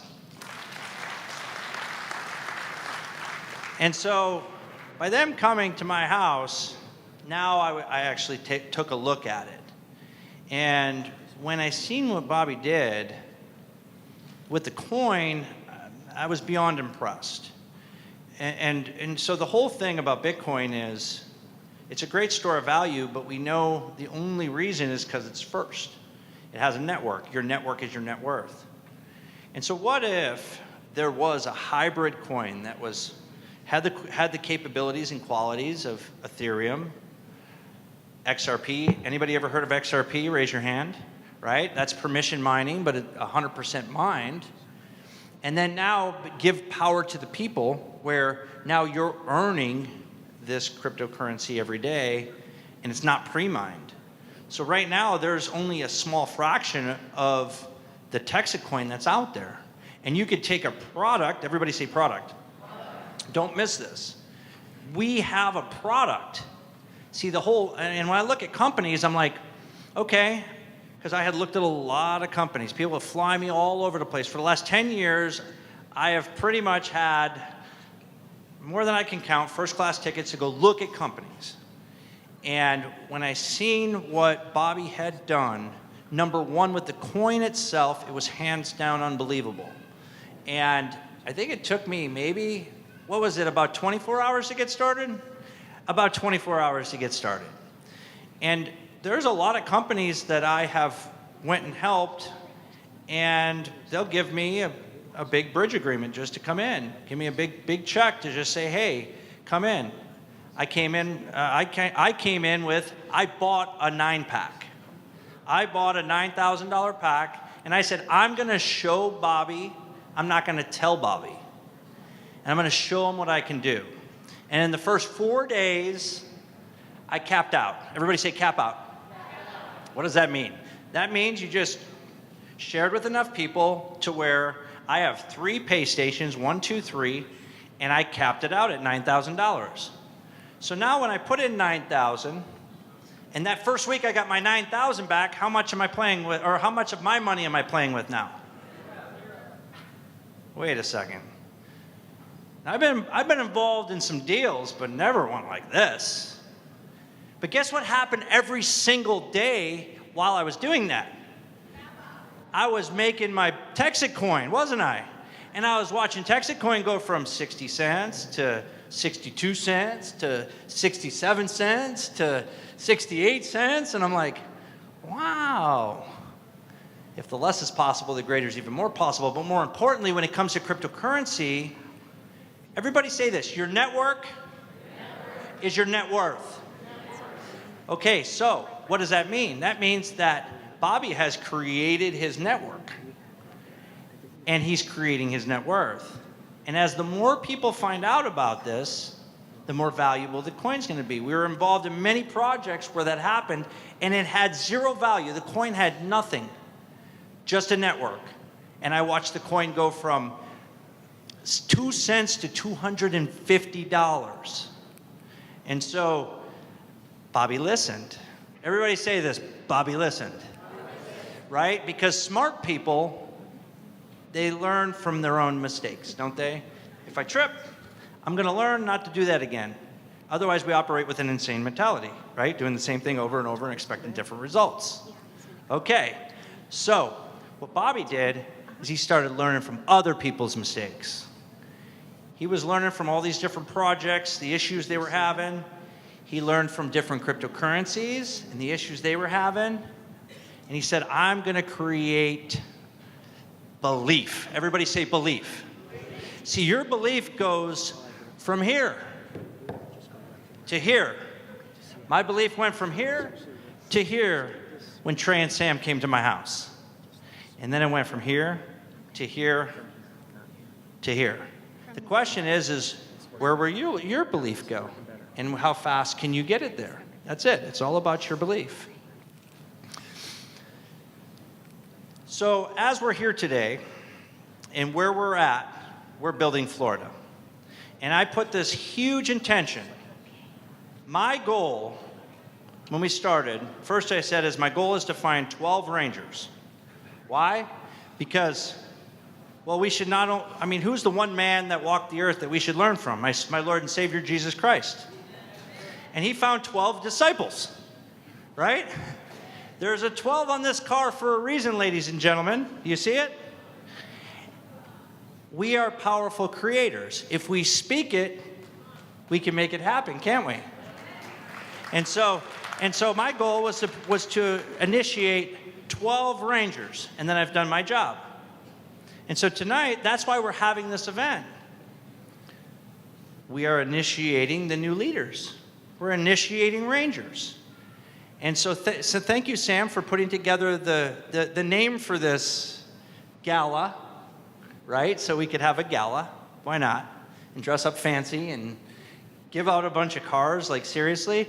And so what I love most, though, is the plan. Everybody say the plan. There's lots of plans out there where you can tell two and make some money and sell a product, right? And there's a lot of cryptocurrencies out there where one guy buys all the coin and then they pump it and dump it, right? But Bobby, there's so many levels. I could probably sit up here for 2 hours explaining all the things that he put together. And again, I would have never believed that I'd be up here saying this and giving, and really, you know, giving him all this credit. I would have never thought it. I would have said you needed me to help you, right? You can't start this unless I could help you. There's a few things I could share with you. And honestly, I think he's pretty much thought of just about everything. And I was super impressed with it. And I said, you know what? I'm just going to go to work. I'm going to do my best. And that's what happened. He named me the quickest ranger. I was a ranger before you were even allowed to be a ranger, or right after they made the rule that you need to be in for 3 months to be a ranger. And we've been taking Florida by leaps and bounds. And our goal when I started was to bring more people mining in Mine TXC than in the state of Texas. And I don't think we're close. I don't know. Do you know the numbers?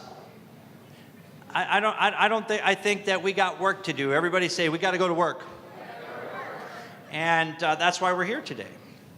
And so there's a couple people I want to talk to, and that is, raise your hand if you're not mining TEXIT Coin. Raise your hand, all the guests, please. I'd like to see who all my guests are. Okay, well, first of all, welcome. I congratulate you for being here, to having an open mind, learning about a new technology, okay? And so the first thing I want to have is a call to action. I want you to get with the person that brought you here if this is something you're interested in and you'd like to be involved in Mine TXC. We do have coins, and these are the coins that every day when you mine, your cryptocurrency goes right on this coin. And the third thing I want to talk about of why I was so excited about what I seen, you know, not only with the cryptocurrency, not only with the plan, but the system. Everybody say the system. See, when people get into cryptocurrency, what happens is we're uneducated. If you were here for the security talk that Shawn had, you know, as a new person, you're vulnerable. And so we have all heard the story of somebody losing their Bitcoin wallet, right?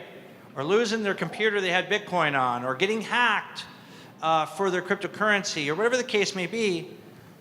Well, he created a fail-safe system for each and every one of you newbies, because you got to start somewhere. And your cryptocurrency goes on a safe coin every day. And as long as you keep the coin safe, it's safe. It's not online. It's a cold wallet, or it's offline, which is the product. Everybody say product. And so, and that's the last thing I want to talk about, is that if we have a product that another company can't duplicate, and he's already done the work and put this together, this is a one-of-a-kind product, now we have something that's very valuable, very rare. And so that's why I believe right now, and especially after listening to Melissa's presentation, she re-sponsored me. I'm ready to go buy another 9-pack. But is that Bobby's really figured it out. And so the last thing I will say is that when it comes to mining Bitcoin, the thing that I was deterred from, which I loved it for 7-8 years when it was working, is you can't do it. It's owned. It's owned by the elite. It's owned by China, right? And so how can we help an average individual go back? Go back? What do you mean? Well, that's what I did when I started. I said to every person that I called, I said, do you remember in 2015 when I gave you a cryptocurrency wallet? And I showed you how to download your own private banking system to your wallet? That day, do you remember? They said yes. And what I would say is, if I had a time machine, which actually it's kind of funny, be careful what you speak into reality, because I got a rocket ship out there. I don't know if you guys seen it, but after a month of working hard, now TEXIT Coin bought me a little rocket ship that actually sounds like a rocket ship. It's like poof, pop, pop, pop, zoop, poof. I get to drive around in this little rocket ship, right? But if I had a time machine, not a rocket ship, but a time machine, and I could take you back to 2015 and go to that day when I shared that cryptocurrency wallet with you that day, would you go with me? Yes or yes? Absolutely, right? And so this is a Bitcoin redo. The coin's worth $5. Well, under $5 over whatever, but let's just say $5. If I could take you back to when Bitcoin was worth $5, would you go? But more importantly, would you go and fix something? And that's what Bobby did. He said, you can get involved with the mining and you'll be 1 in a million that owns the mine. So if I could go back to 2012 when Bitcoin was $5 and own 1/1,000,000th of the mine for $1,000, would I do it? I can't hear you. Absolutely. We operate not with an insane mentality. And so every person I talk to is a no-brainer. And every person I talk to is happy. Because it's fun. Who's having fun? Raise your hand. Yes, this is unbelievable. This is a dream come true. And it is, because we spoke it into reality. And so thank you, TEXIT Coin. Thank you to the Motor Enclave. And thank you to our community. Because without the community, we wouldn't be here. And when you realize, when the light bulb goes off, which the light bulb went off really quick for me, but when the light bulb goes off and you understand that it's community and it's community driven and the value is in you, now we can change the world. When you're involved in something where you make a difference, you're not just working for somebody. When I went to college, I couldn't understand it. Like, everybody they're teaching you to go work for somebody? This is just, it's not in my nature. I was a good carny. I was good in the carnival business. You know, but you know, when you believe the sky's the limit and you have a track to run on, that's when it's game over. Everybody say game over. So the call to action tonight is every person that's here tonight, somebody thought of you to bring you here. And I congratulate you for being here. More importantly, I congratulate all the people that brought guests. We're going to be giving out that golf cart to anybody that brought 3 guests. You get a ticket. And so anybody that does want to get a mining position tonight, I'm going to do a call to action to all the people here and all the people who are not miners. And Annika does have a computer out there. I want you to take the person who brought you here and walk up to that desk over there and talk to Annika, and we'll have a gift for you. Well, we'll probably give you a few extra raffle tickets for all the wonderful prizes. Can you give TEXIT Coin a round of applause for all these prizes? Hold on. Who gives out $120,000 in prizes to a free event? Everybody say nobody's doing this. How many cryptocurrency, and I mean cryptocurrency, that means Bitcoin, Ethereum, Litecoin, the cryptocurrencies themselves, has seen any advertising? None. Everybody say, nobody's doing this. All right, how many cryptocurrencies pay for wrapped cars? None. Everybody say, nobody's doing this. How many cryptocurrencies are going to feed you at 8 o'clock? Everybody say, nobody's doing this. So I congratulate every single person that's here. I love you guys. I'm out. All right, so as usual, I've got nothing to say tonight worthwhile. We'll see if I can find something in the next few minutes. I want to talk a little bit more about the Ranger program, contribute a couple more things maybe to what Tim mentioned a moment ago, because it's really important. It's really important. Like I just said, I can't do all this myself. I need great people like you to rise to the top, to take ownership of this thing, and to run with it. And that's what the Rangers are for. Becoming a Ranger does a couple things for you. I'll go through what they are real quick. Number one, the most obvious and instantaneous thing is it eliminates what we call commission potential, right? As you may remember, I don't know much about affiliate, network, MLM marketing, whatever you people call this thing that we've built. I've never done it before, so I'm kind of making it up as I go. I had a really great mentor. He passed away. So I'm figuring out a lot of this stuff as we go. But I know that there's one thing that's really true that's required for us to be successful. And the basic premise is that you can't take out of this deal more than you bring in. That's it. The moment we let that happen, this thing starts to fall apart and we lose it. And like I've said again and again and again, our job is to hold this ship together. That's all we have to do. We've built the goose that lays the golden egg. We just have to protect it. And the basic idea of not being able to take out more than you've brought in is what's allowed us not just to get to where we are today, 84 plus weeks deep, but be healthier and more well cashed up than we've ever been this whole journey. It's really important. But as Tim mentioned, Rangers end up spending more time helping their community, their teams become successful, and they spend less time on their own personal sponsorships. And so your commission potential may go down over time. And so the first thing that happens when you become a TEXIT Coin Ranger is we eliminate the commission potential. It's kind of easy, it's kind of instantaneous. And again, that's just to recognize the fact that you're probably doing more to help your team than you are on building your own personal sponsorships. That's number one. But it also comes with some other benefits. Number two, you get access to marketing dollars.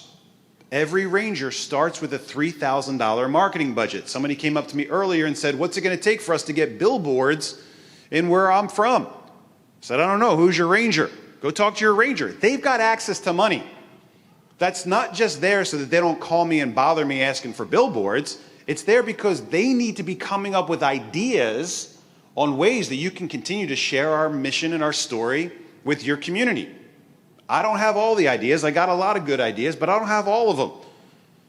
And so I need my Rangers now to start coming up with new ideas. It might be sponsoring your little league team.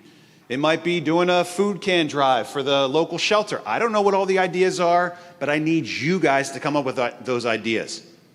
Right off the bat, you got $3,000 a month to put to work. That money isn't going to compound if you don't spend it. It goes away.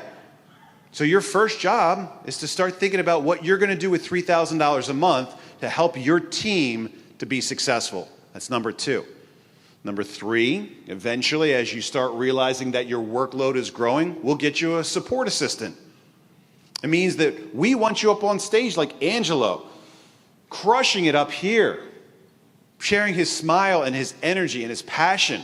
We don't want him sitting there behind the computer, typing in all the sponsor IDs and all that stuff. We want somebody to help you with that. Maybe a young tech person that knows how to do that stuff is better than you are. Great. Let's find somebody to sit down in front of that computer so that you can go and do what you're great at, which is being up on stage or at a barbecue or a dinner, presenting, sharing our story, and let somebody else do the administrative and clerical stuff. We pay our Ranger support people $1,000 a week. You know, it's not a fortune, but it's enough to provide a job for somebody that wants to help you and your team grow. So these are the benefits right off the bat that come with Ranger status. And for a long time, we really haven't been too sure of what the Ranger program is. How do you become a Ranger? Well, that's all going away now. Not the Ranger program, the uncertainty is gone. Why? Because I got Tim. And I worked for a long time to get Tim to come and join me from his career where he spent 24 years? Imagine the resolve you must have. Imagine the absolute confidence you have to walk away from something you've done for 24 years that you're the very best at in your industry to come and join us on this little rocket ship that we've built together. And I take my hat off to Tim, and I thank you. And I understand the sacrifice and the commitment. I love it. I value it. And I really appreciate it more than I can tell you. And hopefully you enjoyed a little bit of that appreciation today on the jet and maybe again tomorrow as we zip off to the next place. But Tim and I are working together to really give you clarity on what the Ranger program is, how to become a Ranger, and what we can do to create more Rangers. That's really what we want now. So like he mentioned, we're going to graduate a new class of Rangers every month. If you're new to the Ranger program and you can join us this coming weekend in Dallas, please do so. Book a ticket, come and join us on Thursday. We're going to have classes all day on Friday, teaching you everything we know about how to give a great presentation. I was talking to Alicia, where's Alicia, earlier before I came up here. I said, what should I talk about tonight? I have no idea. There she is. She said, Warren Buffett tells us that you've got to be able to explain something on a napkin in like 30 seconds or less, or people aren't going to get involved. Well, that's what we'll teach you this Friday. How to give people the 30-second pitch. How to overcome some objections. How to deal with, the people that just don't get it, don't understand it, don't like it, don't trust it. We're going to deal with all that on Friday. Then we'll have a great time together on Saturday. We'll rent a bus. We'll take you on a tour. We'll show you the mine, maybe in McKinney, maybe in Mansfield. We'll probably end up at the Fort Worth Stockyards for a night at the rodeo. But the whole point is for us to have a great time together. We want to get to know who you guys are. And so maybe you were nominated to become a Ranger. Maybe you've just been doing a great job. We don't want you to have to wait until the guy 42 levels above you decides to notice who you are. So we're going to be out there looking through the reports, trying to find you maybe before you even think you're ready. If we think you're great, we'll pay for you to come in. We'll put you up at a hotel. We'll share our weekend with you. We'll give you a shot.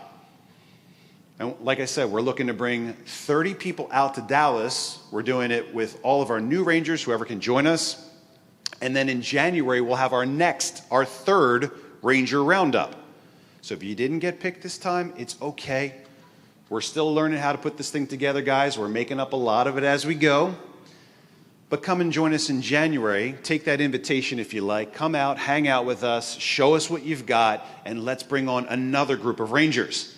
Mitchell, just so you know, one of the reasons why we wanted to invite you into our Lone Star Ranger Club here today is because we're thinking that we're going to put you in charge of the new group of Rangers. Why? Because 2/3 of the entire organization are under Mitchell already anyway. So I hope this gives us all some clarity on the Ranger program. We've been asking for details for a long time, and I haven't been intentionally withholding it just for fun. It's because I don't know. Now I got Tim, and I said, Tim, your job is to make these Rangers really shine. We got a lot of great people in our community, but there's so many more out there. They have a voice, they want us to hear it, and we hear you now. So please continue to do a great job, whether that's sponsoring people or helping your team sponsor people. We'll find you. We'll invite you to come out and join us. We'll invite you to join us in our leadership team, and we're going to continue to grow this. One of the things that's really starting to happen now, as we mature, as we grow up, is we're thinking more about phase 2. We're thinking more about phase 3. We're thinking more about phase 4.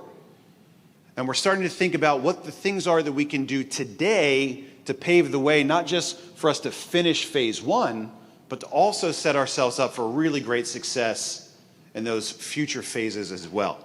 I'm not going to get into the details tonight on that stuff. Tune in on a Tuesday if you want to know more. But we're doing a great job now of figuring these things out. Like I said, we're new at this. Maybe you're a seasoned person in this type of community. I don't know. Maybe you've got great advice. Maybe you've got things that you can teach us. We're all ears. We use truth and transparency to light the path in front of us. That's all. We try stuff out. Some of it's great. Some of it's not great. We own the things that aren't good. We improve them, and we keep moving forward. That's all we got. We've met some really great people in the last couple months. And I want to introduce you to a couple of those really great people. And part of the introduction is about transparency. Because if you remember, for the September promotion, we had something called the Game Over Giveaway. Remember this Game Over Giveaway? We called it the When Lambo Game Over Giveaway. And the idea was that we were going to have everyone do as much as they could to bring new people into our community. We're going to count up all the points, sponsor times points equals blah, blah, blah. And the winner, the top miner, with the most points was going to get a Lamborghini. And then we met this guy. His name's Brig Hart. And Brig made it pretty clear that maybe his Lambo days weren't what he was looking forward to. Maybe he was looking for something really nice and really classy. Something like a Rolls Royce Cullinan, maybe, black with like a white interior. And I didn't know Brig when I first heard the name, but I knew a lot of people that did. And those people said to me, Brig Hart, is that it? Oh yeah, this is all over. I said, all right. I said, we'll see. I've heard great things about a lot of people. Some of them materialize, some of them don't. We'll see. But I hopped on the phone with my new friend, Brig. And he won me over to his way of thinking about this Rolls Royce Cullinan that he was dreaming about. And so I went out and I found one. And my budget for the When Lambo Game Over Giveaway was like $250,000 for the Lambo. I ended up spending, I think, $308,000 for the Lambo. It's a little higher than I thought. But all of a sudden now I got to go shopping for a Rolls Royce Cullinan, and the Rolls Royce Cullinan is like $337,000, so now I'm way over budget. But I was pretty sure that Brig was going to win this competition. So I went out and I got this Rolls Royce Cullinan. I had it shipped all the way over to Dallas. And the contest progressed, and I told you guys I would give away a car for every $1 million in sales that we did in the month of September. What did we do in September? 34 million. How many cars did we end up acquiring and giving away? 39. I don't know how it happened. There were lists. There was papers flying everywhere, and you get a car, and you get a car. It just happened. 39 cars later, I looked at the list of winners and I said, huh, well, there's this other name on here that says Lita Hart. And I said, well, that's not Brig, but it sounds similar. And then I come to know that Brig and Lita are working together to build this amazing team. Well, then I find out that she really wants this Mercedes SL63 white mango something. I'm like, sounds a lot like you're describing my car. And there aren't a whole lot of these cars out there. So am I going to have to wrestle with the possibility of giving away my car? You guys know the story about the smashed McLaren, right? It's like a beautiful car, and then somebody smashed it, tried to take out the falafel and his daughter. It was a sad, dark day for us. We were on our way to a racetrack for the first time. Man, what a disaster. Anyway, I got this beautiful white mango SL63 SE edition convertible.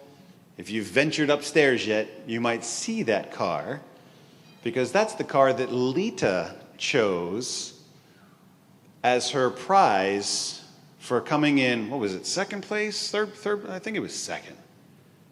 She took my car.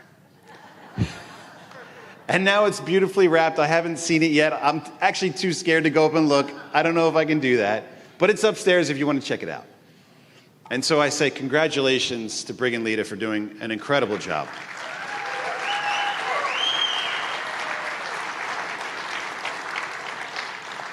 But he didn't come in first place. And now all of a sudden I've got this $337,000 Rolls-Royce Cullinan just sitting around. And I said, what am I going to do with this thing now? It's nice, but it's not for me just yet. And so I had a conversation with my friend Brig. I said, are we doing this thing, man? Because I was really thinking that I was going to be up here on this stage tonight debating my friend Brig about whether or not TEXITcoin was willing to modify a rule and place one of our BC-40 shipping containers full of mining equipment here in Flexit, Florida.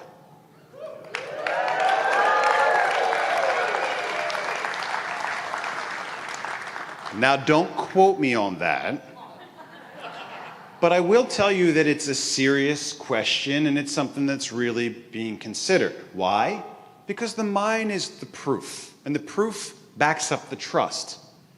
And if you guys do here in Florida, like Tim says, and you end up being a giant community, the biggest community, a big, huge part of our community,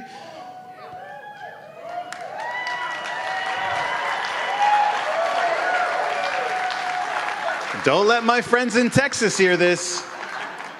We got a bit of a competitive streak in us.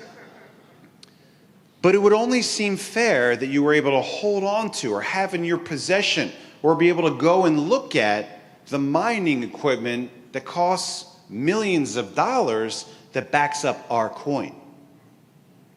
This is a real thing I'm thinking about because it's all about trust. It's about proof.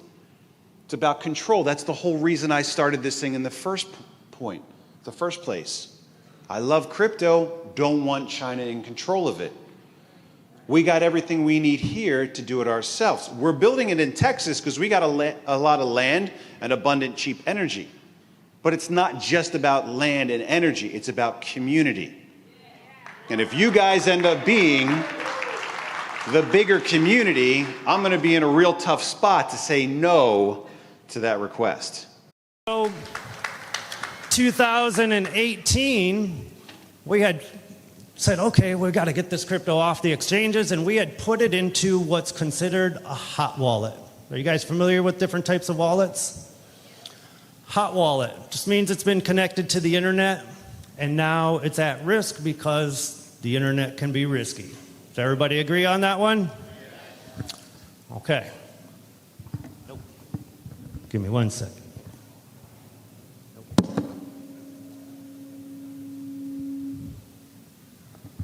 Okay, well, we'll keep talking.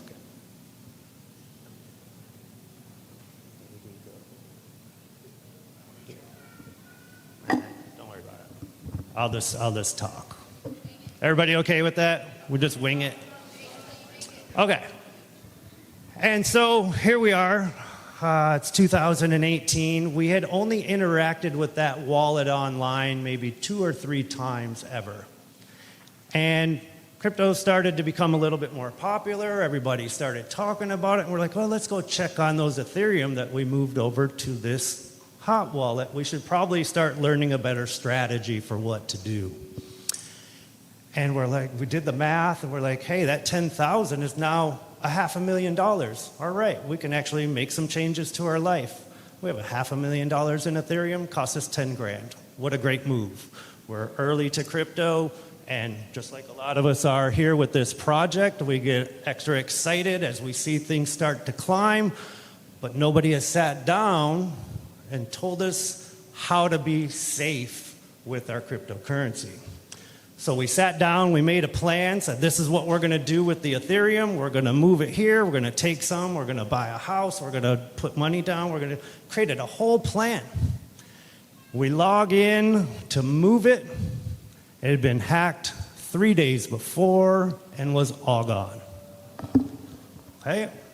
Heart drops. You're like, oh, $500,000. Today, that same $500,000 would be over $2 million. Okay? So it's the benefit of getting early into ground floor opportunities and new ideas like we have with TEXITcoin, and actually being able to ride that wave and say, wow, this worked out and it can change my life. So we had to sit back, your heart drops and you're, oh man, what do we do now? So reformulate a new plan, take all the other crypto we had in different places and start to get serious about the security of what it means to be involved in cryptocurrency.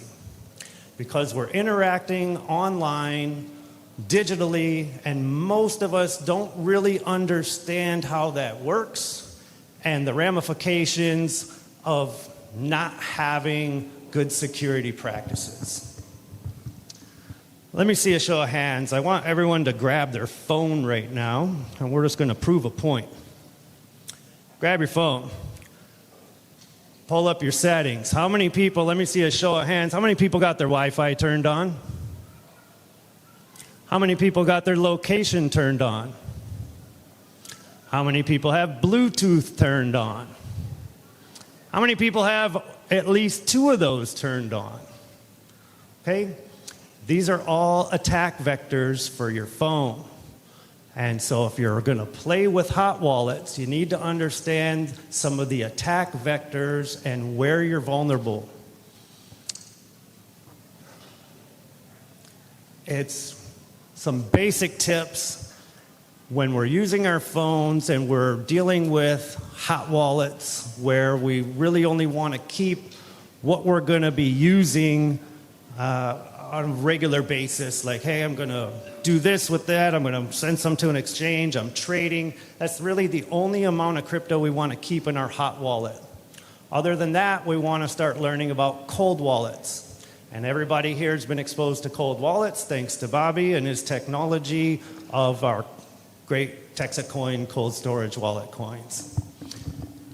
And so those didn't exist back then. People never really talked about it. They talked about paper wallets, and then hardware wallets started to come out, all the ideas of cold storage. So really this talk is supposed to be about understanding wallets, and it's empowering, but at the same time, it's risky. Because if I don't put that correct address in and I send it, there's no recourse. It's gone. I sent it to the wrong place, I lost it.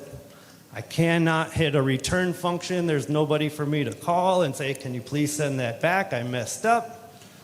So with cryptocurrency comes this idea that we need to learn financial responsibility and responsibility with our technology, phones, home computers, passwords, two-factor authentication, emails, learning to separate our emails. There's a gazillion little tactics that we could talk about, but since I don't have my slides, we're not going to. It's just being aware that there's vulnerabilities everywhere we turn with our technology. And as this project continues to increase in value, and some of us are holding lots of coins, that you realize how important it is to start to study security and operational security, or OPSEC, right? I don't go online and tell the whole world that I have 50,000 TEXIT coins and it's up to $5 today, right? We keep all that quiet. We don't talk about what we're holding. We might tell people we're interested in crypto, we're earning some crypto, but I don't ever say, hey, I've got 100,000 TEXIT coins. That makes me a target. Okay, so just being mindful about what we're telling people, what we're showing people, because there are so many stories of people saying, well, it's crypto, they can't really steal it from me. But then the guy gets kidnapped and you find him dead, and somebody found how to get him to give up his private keys in his wallet because he was worth $10 million and he was yapping about it, and he didn't exercise proper operational security. Okay? So, some things that I deemed important to learn about. We all just got exposed to everybody that's involved in TEXITcoin. You'd realize that we just went through a security breach, and now everybody has to learn about 2FA. Is everybody in here aware what 2FA is? Two-factor authentication. Most of us now have to download an app, either Google Authenticator or Authy. Those are some of the most popular ones. And it's a little 6-digit time code that changes every 30 seconds. Right? So now when I go to log in, I have to have that little 6-digit code. It's just another layer of security. So if I'm messing up somewhere, if they can't get to that as well, I'm a little more secure. Okay? Some other pointers. Email. We should learn to separate our personal email from our financial email. I should not be using the same email for everything. Now I'm getting spam. Now I'm getting phishing attacks. Hey, your account is messed up. You need to click here and reset your password. And I'm going in there giving my password and my email to somebody who's phishing me with fake emails. It's a serious attack vector, so I always recommend that everybody get at least 2 emails. Get a separate email, set it up. Proton Mail is a good one that people have been talking about that also has a VPN. How many people have been hearing about having to get a VPN? A virtual private network. So I want to set up a separate email for all my financial stuff, and then it's easy for me to see phishing attacks in my personal emails, right? Oh, your Coinbase account needs you to reset your password. Well, that's funny, I don't use that email for Coinbase. Okay, so I want to make a private email. I want to learn about 2-factor authentication. I want to learn how to set up a VPN, a virtual private network. How many people here have a VPN already? Okay, maybe half. Learning to use a VPN. I have a VPN on my phone, and what that does is tells the internet that I'm really over here instead of right here, right? I'm logging into somebody else's network and then accessing the internet from that computer system, so I'm not pinpointed of where I'm at. Okay, so I give a little layer of security of where I'm actually at, so I can't be pinpointed so easy. So learning about a VPN and how to implement a VPN for all of my internet interactions.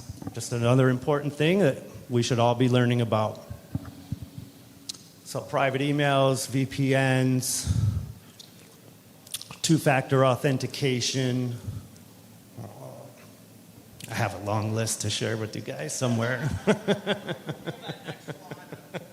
Some of your next slides, please.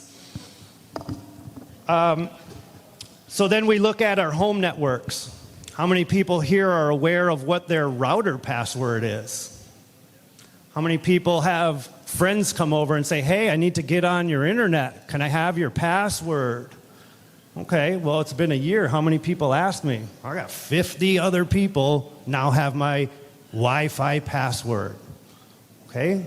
If I'm at home working on cryptocurrency and I'm doing all these things and all these people have access, that's an attack vector. And so I need to learn to update my passwords on a regular basis. Okay, another important tip. Gets into strong passwords. We hear that all the time. What's a strong password? I'm not using... Well, this show of hands. How many people here use 1 to 3 passwords for everything? Right? It's easy. It makes life really simple. I don't have to remember 50 different things, but if I have an email password that's the same as my hot wallet password, that's the same as my bank password, I am leaving myself open to be hacked. So the importance of understanding operational security and how to create strong passwords and protect myself, another little layer of protection. Okay, just make it a little bit tougher for bad actors to get to my cryptocurrency. What else do we have here? I'm trying to remember my slides. Has anybody in the audience been hacked before? Anyone? Look at that hand. Look at all those hands. It's quite a few people. It just brings awareness to the importance of adopting solid security practices.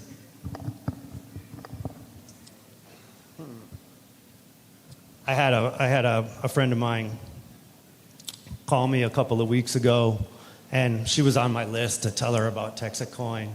And I was all excited. She called me because I didn't have to call her and harass her like, hey, I got something you need to look at. She called me and said, hey, you know cryptocurrency. I got some questions.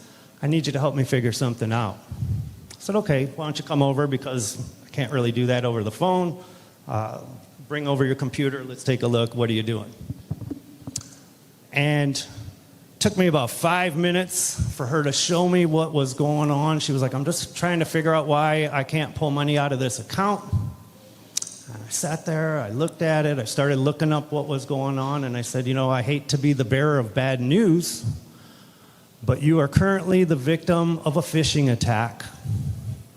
And she lost $25,000 in 1 week, not understanding operational security, not understanding social engineered phishing attacks, right? Somebody saw her online, saw what she did, started calling.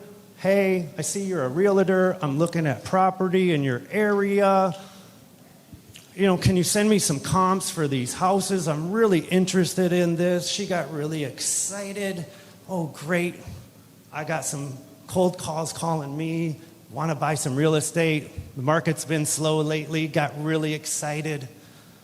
Started sending comps, started talking all this stuff. By the way, I'm going to need to see some of your financials so that, you know, I know who I'm talking to. Guy started sending stuff saying, well, really, I do cryptocurrency trading. Started sending her these trades he was doing, showing her the excitement of being involved in cryptocurrency and watching the markets jump. And look, we just made $10,000 in 10 minutes last night. This is so exciting. So exciting. You know, if you had $500, I could help you make a couple grand real quick. Really? Man, sales have been slow lately. I actually could use a couple extra grand right now. Okay. Had her log into a website, looked legit. Took me a minute to really see the fakeness of it. So, wow. Showed her in 1 day. She made $2,000. Super excited. Wow, this guy helped me learn trading. And he's actually helping me trade, telling me when to buy, when to sell, what to do next. He's walking me through. I'm going to get rich with this guy. You know, we're about to do a bigger trade. There's a big group of us. We're going to help pump this coin. You know, if you had $5,000 in this deal, we could probably help you make about $20,000 on this next pump we're about to do. Well, really? I got $5,000 I can put into this. Mind you, never had taken a withdrawal, so I was going to roll the 2,000 we were already up and the 5,000 I put in. I'm going to have 7,000 in this deal. I'm going to make a bunch. All of a sudden, he shows her all these profits. Look, you're up $20,000. We're going to do it again next week. There's a large group of us that are in these trades. Wow, that's exciting. Except, in order to get the pump that we're looking for, we need everyone to put in just a little bit more. 25,000's the buy-in for the next pump that we're all going to do. She put in the rest of the 25,000. Then she's showing all this stuff to some other people. They start raising an eyebrow saying, you know, this doesn't really sound right. She started getting nervous, going, you know, I don't really know what I'm doing. I'm just trusting this person. I better call somebody that might be able to help me figure out what's actually going on here. She calls me. We start looking at it, and I'm going, you know, this website is one letter off from the official website that I know this name. It's off just slightly. Hard to notice. Start researching this. Why is this just slightly different? Let me see what I can find on it. Start searching everywhere. Go to YouTube, punch in the website. First video comes up. Beware. Scam. Right? So she had been socially engineered. Somebody played on her emotions. They understood what was going on, and she blindly trusted. Right? She's getting excited about the money, getting excited about the next real estate deal, and opened herself up willingly, happily. Okay?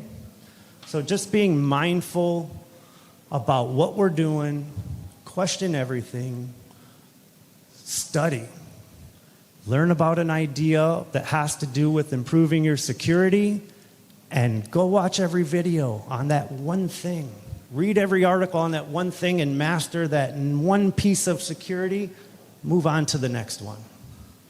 Now I understand how to secure my router at home. Now I understand how to secure my Wi-Fi. And if I give out my password to too many people that come over, I need to go in there and change it immediately.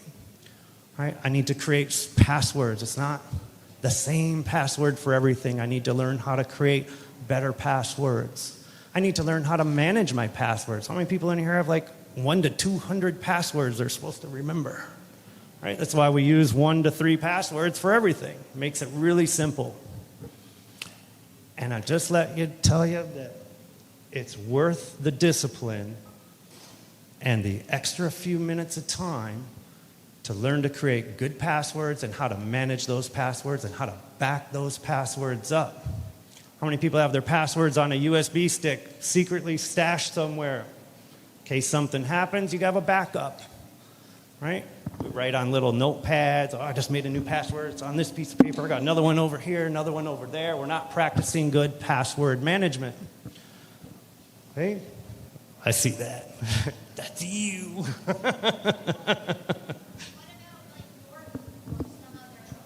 Yes. Okay. So we want to learn password management systems, Password One, NordPass. There's a bunch of them. There's a bunch of them that are decent.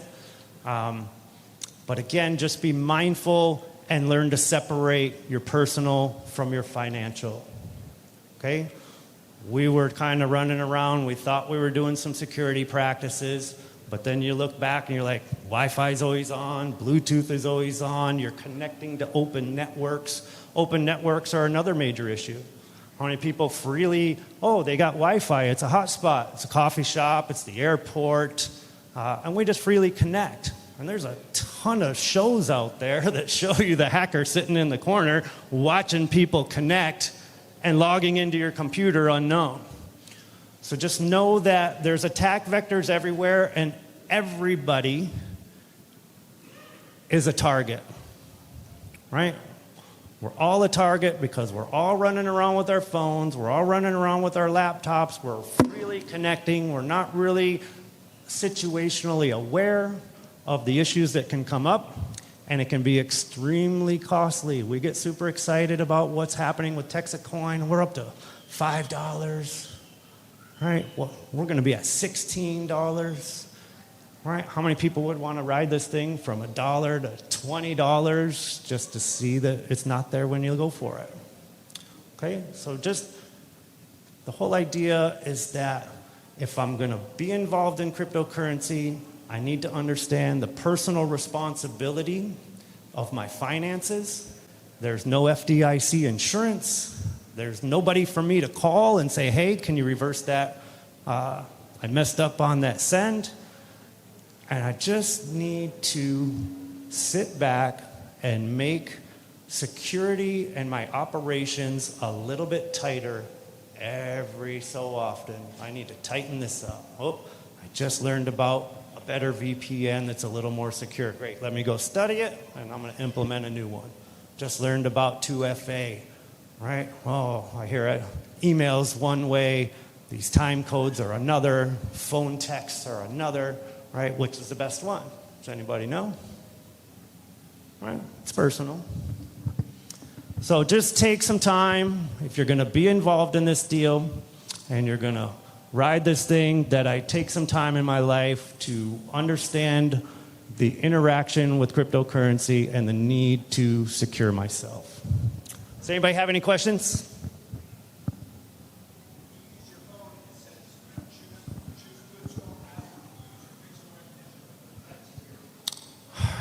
Facial recognition, is it secure? Well, if I came over there and choked you out, took your phone, held it up to your face, I'm in your phone. Okay? Fingerprint, same thing, right? I just take your phone, we grab you, someone's going to push your finger to the button, your phone opens, it's no longer secure, right? We use 4-digit codes. We do a lot of stuff for convenience. It's easy. Hot wallets. Hot wallets are really easy. If I'm going to be interacting with cryptocurrency, hot wallets, man, they're so easy to use, and they're also an attack vector because my phone is connected to the internet and my phone is a target. So just, again, I'm not here to give everybody exact lists of what to do because we all have, do you have Apple phone? Do you have Android? Do you use DuckDuckGo? Do you use Brave? Do you Safari? What do you guys use? Right? What's the best browser to use? What's the most secure? What's the most private? Okay? So I just want to dig into this category, and I want to learn a little bit more about each possible attack vector and learn to tighten up my game. Does that make sense for everybody? All right. So, what's that? Okay. All right. So what we're going to do is we're going to introduce Pavel Zvengros. He is in Slovakia, and he is the CTO. He is our software developer and systems architect. He's been one for over 28 years, and he developed something called Secure Meet, and we're calling it TEXIT Meet.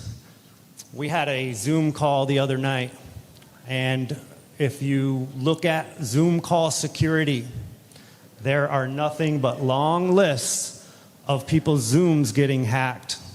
And lately we've been on Zoom more and more and more. There's Zooms all day, every day. If you guys look at the list, there's somebody doing a Zoom every day, if not 3 or 4 of them happening every day. Well, Zoom is known for security breaches, right? You have to worry about the people that are hosting the Zoom. Do they have operational security in place? We don't know. What about the actual platform of Zoom? Well, if you look at it and you do the research, it has been hacked hundreds of times. They do something called Zoom bombing, right?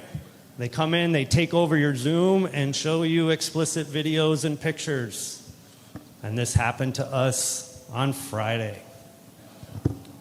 Yesterday.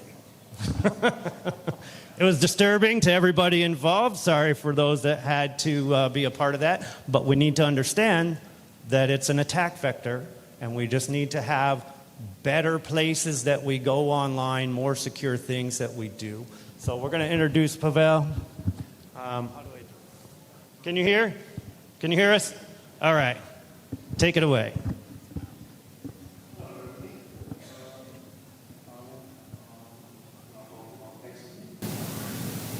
Something we have developed to address some issues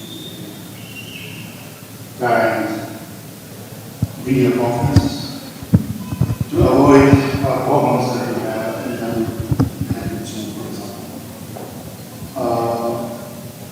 TEXIT was developed to address two issues mainly. You own your own server, you own your own data. So no cloud, you own your server. TEXIT is running on our own servers. And on your own data, your data are not going to server. We are using peer-to-peer to transfer the video and audio in conference between members of the conference. There are some additional security features to better manage and solve some security issues around entering the conference, managing people in the conference, and avoiding possible snooping. Maybe somebody is stealing the data transfer to the device, and so on. The major difference between TEXIT and, for example, Microsoft Teams, Zoom, WebEx, is peer-to-peer technology. When you are in conference, you are talking to other people. That connection is between you, your computer, and the computer on the iPad or mobile device. TEXIT is running in your browser. You don't need anything else, or you can use mobile application. We do have a mobile application for Android and Apple. From the features, you can find everything that you can find in normal video conferencing platform. So there's chat, you have all standard things like, I don't know, reactions, management, data flows, for example, that you know from Zoom, I think, and so on. Another thing that is developed and currently available is secure transfer of documents. So in conference, you can open a file transfer that is not going through server. You can transfer a file between you and computer of the other person. All those transfers are encrypted. Not just on the network. So when you're transferring, because Microsoft is encrypted, but only on the network. That means your video is going from you to Microsoft servers, and on those servers, the video is not encrypted. In peer-to-peer connection, peer-to-peer connection itself is encrypted, but most important, we have a second layer of encryption, which is encrypting the video frames and audio separately. Encryption of the video and audio is always unique, so there is unique encryption. That key is not stored after the conference. So even, for example, we have 5 people in the conference and 1 person will leave, the key is changed, sent to everybody, and we are encrypting the new key. So in case the other person was compromised and the peer-to-peer stream is still opened by some third party that is snooping, it's useless because they will not get an immunity. I think that's everything what I can say about security on TEXIT. I don't know if there are any questions. I think that's great. Did everybody hear what he said? So, yeah, thank you. Thank you. We are, a large group of us are no longer ever going to do a Zoom. We are moving over to TEXIT Meet. Pavel has developed this software. It's a peer-to-peer encrypted meetup. Okay, so we're getting off of Zoom and we're using TEXIT Meet. And we're going to pass this over to our Ranger Angelo. Everybody give Ranger Angelo a hand. We're all here because of him.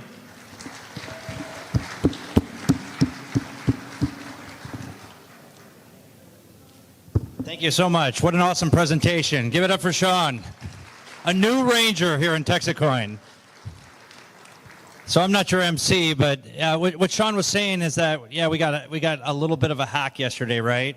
And so if it's not a challenge, it's not worth it. Everybody say it's not worth it, right? It's them challenges we have that make us stronger. And it's not about what happens to you when times are easy, but at the time of adversity that determines truly who you are in every situation, right? And so we'll embrace our challenges and we'll move forward every time that happens. Because remember, with every level, there's another devil. And we got to be prepared. And so, thank you so much, Shawn King. I'm excited for you, your family, and your future. I'm going to turn it back over to the MC. The first person I want to invite to the stage is one of our new Rangers from McKinney, Texas, Pierre Beaudoin. Welcome to the stage.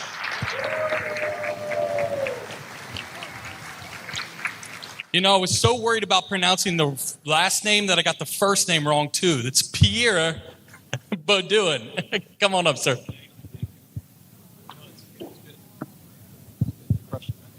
Thank you very much. Hi, everybody. How's everybody doing?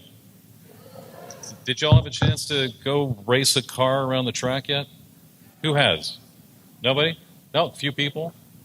Isn't it crazy to be able to just go that fast and not worry about seeing red and blue lights behind you? Yes, have fun. Can you hear me all right? Is this better? Whopper cheese. Yeah, I'm going to try to swap computers. Is that okay? Do we have a few minutes? Do you like jokes? Does everybody like jokes? Can you hear me all right? All right, good. I'm going to swap this out. So hopefully...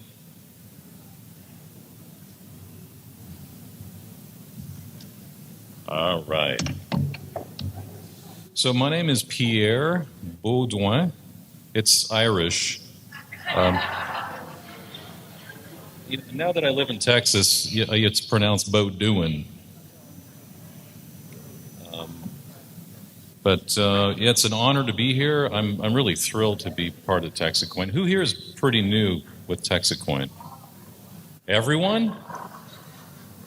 Fantastic. We're all miners, right? Everyone's mining. Isn't that fantastic? Let's see. I'm going to start mirroring. Let me know if you see this okay. See this? All right. Good. That's my name. So, yes, Pierre. Am I good? Do I have audio? There's no video. No. Thank you. All right. So, I've been asked to share with you and go over the dashboard. Has everyone been able to log in to their account yet? Yes? All right. So, what I'm going to cover really isn't anything new. So, we're going to move on to the next speaker. And no? Okay. All right. So, everybody should have been able to log in here, right? mindtxc.com. Does everybody see that? First of all, I want to give a round of applause to Angelo. Where is Angelo? Is he still up there? Is he in the similar? Oh, there he is. Thank you very much. He's the guy that coordinated all of this for the Enclave. So thank you very much, Angelo. In fact, he is my ranger, super ranger. He introduced me to TEXITcoin in July. And I live in McKinney, which is really awesome. It's a great privilege to be able to be so close to the corporate office. And So he arranged a lunch for me and sat down with Bobby. He kind of gave me the whole 411 on TEXITcoin, and I signed up right then and there on the spot. And visited the first mine in McKinney and did a lot of different things. So it's pretty exciting. Hello? Oh. It's really, really exciting because I've been in crypto for a long time and been involved in a number of different mining projects. I've never seen anything like TEXITcoin. Bobby's been so great and opening everything up and so transparent, as you're going to see here in a moment with this dashboard. So when you come to this site, in fact, if you want to pull it up on your phone, there's a QR code in case you haven't logged in yet. You can pull it up on your phone. It's going to look something like this. And you just come over here to the little menu, and then you tap there, and then you'll be able to go to the dashboard once you're logged in. Now, even when you're not logged in, see the sign-in button at the top there, you'll be able to see all of the stats there, which is really cool. So all of this information is made available to us, like Open Kimono. Now, again, I've never seen a project where all of this information is made available to us as miners. It's not just us as miners. In fact, if you come here to the dashboard on a web page, and I typically use my computer because I can't see my phone. I'm kind of blind. So you come here and you're going to have all the stats available to you. You're going to be able to see all of this information, how many total blocks were mined. Now, blocks are pieces of information, right? They're all the transactions that have taken place in the blockchain. They're all going to be written to a block and stored in computers all over the place. And for us, they're all over Texas. There's mines all over Texas that are storing this information, validating transactions.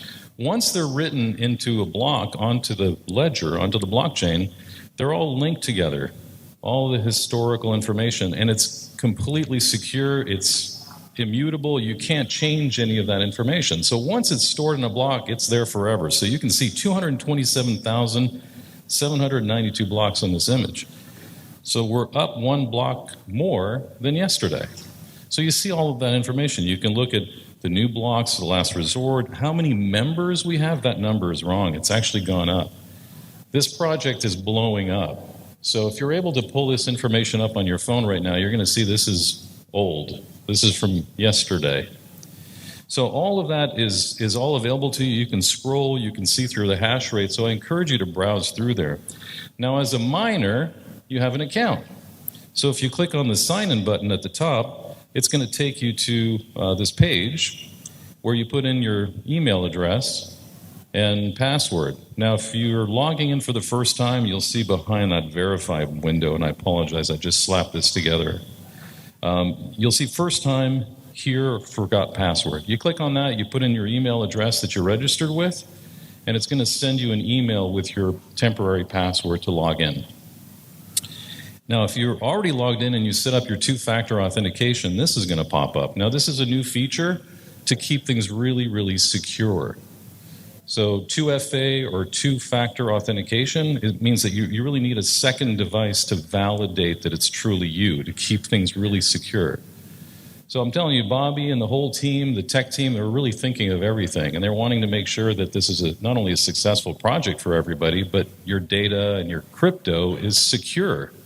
And I mean, talk about amazing technology with the cold storage coins and everything else that he's got going on. So very, very cool. So you put in those digits, and then you click verify, and it's going to take you into your account. Does that make sense, everybody? Yes? All right, good. I'm going to toggle over to my account. Let's see. Does everyone see this okay? All right, now I'm not going to go through all my personal information. You can see some of that, but down here you can see that, I joined on July 16th. And Angelo is my sponsor. I'm going to come over to Overview, and you can see all of this great information. Now, I don't want to bore you to death. I'm not going to spend too much time on each one of these charts, so I encourage you when you're at home and you have time to go through this, just browse through it and poke around. Like, you can see how many per block, per day, per week. You can see all of this data, so play around with it. The hash power of this blockchain, the network. Look at this. Like, this is incredible growth. phenomenal growth. The use of funds. Now, again, Bobby's very, very transparent. The whole team is, and they want you to know where all the money's going. Well, look at this. We've raised $118 million so far for this project. Now, this is a crowdfunding project. That's right. Incredible. There's not very many mining projects or crowdfunding projects that can raise this much capital so quickly. And so you can see firsthand where all the money's going. Now, what are the three things that Bobby says that we do with the money?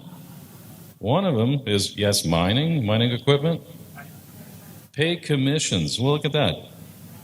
That paid, you can see exactly how much commission's been paid out. 49 million. Like, that's to all of us.